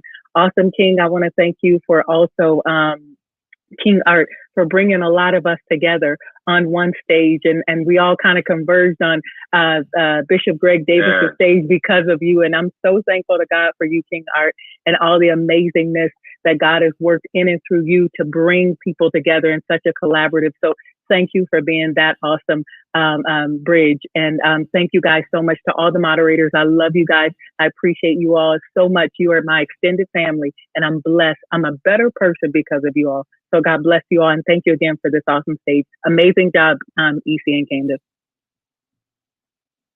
Hey, EC, this was absolutely phenomenal. This is Dr. Eve here. I am so grateful for this space. I went on YouTube and saw some of the things that you were doing. Oh my God, such an inspiration. Keep doing what you do, inspiring, changing, and cultivating lives. And Candace, girl, you know you bad to the bone. Yes, I'm so grateful. There is no one that can do what either of you do the way that you do it. So keep winning, keep going, keep striving. And to those in the audience, I just want to say thank you even for tuning in, because without you, there would be no us. And also, you can follow me. I'm Dr. Eve Moore on all social media platforms. Owner and operator of the Preparation Academy. For those that desire marriage, we coach. And I mean coach you to the altar, both before the Lord and down the aisle with your husband. So if you are in a position where you want to be married, you desire to be married, but you feel like, you know what, I've been in and out of dead end relationships, always the bridesmaid, never the bride. Look, Preparation Academy is for you. So much I could say, but I'll save it for in the morning at 6 a.m. when you join us for prayer. We pray for our marriages and our spouses, whether you are single or married. You got to be there before you get there. And if you see it before you see it, you can have it, touch it, feel it, become it. I promise you, you won't be disappointed. Visit me online at www.prepareme2021.com. Again, that's www.prepareme2021.com. Some of you are just one day of preparation away from the life that you want to live. I love y'all so much. Have a good night, family. And I'd like to say, EC, I'm not used to saying that, Pastor West. I am so very grateful for you continuing to be who you've been all the way from 904 and Praise. For those of you who may go back that far, like about 2010 or so, but he has had this same type of wisdom that has been coming forth. And I'm just so very grateful to see what God has allowed you to do in this particular form. It's very much needed. And to Miss Candace, I don't know you personally, but I can definitely say that listening to you tonight, there's an anointing on your life for doing this type of work in which everyone is not able to do.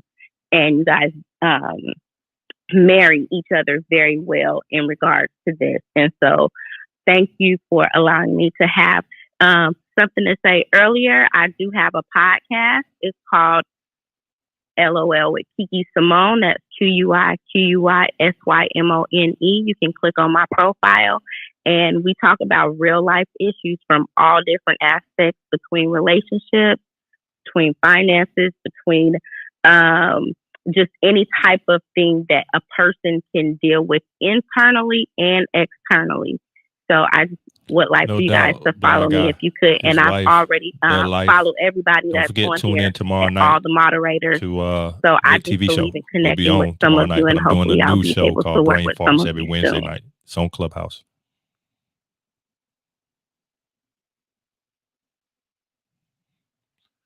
So, all right. Thank you, everyone. Go ahead, EC. No, go ahead. Go ahead, Candace.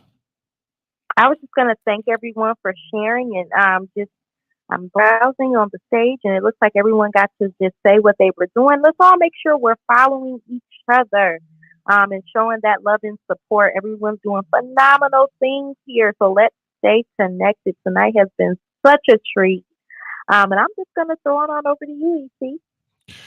Well, the night is far spent, and I'll give you this final thing. I always say when we have church service, one of the things I say in closing, and I'll give you this as the way that I always close my room, and it's this: some people will never read the Bible, but the Bible does say that we are living epistles known and read of men. So you might be the only Bible that people will ever read. There is a fifth gospel, and that fifth gospel is according to you. So smile. That's the least you can do, is smile, so people can meet the God who's been blessing you all your life. I love you guys. Thank y'all for rocking out with us on tonight. Next week, Wednesday, 1-800-KILL-THAT-HOE. No, it ain't 1-800-KILL-THAT-HOE, but Kill That Hoe and Fire That Hireling, part 1, coming next week. I love y'all. Have a wonderful night. Thank you guys. All the stage, all this in the audience. Thank you guys so much. I love you guys individually and collectively. And I'll see y'all in these clubhouse streets. God bless.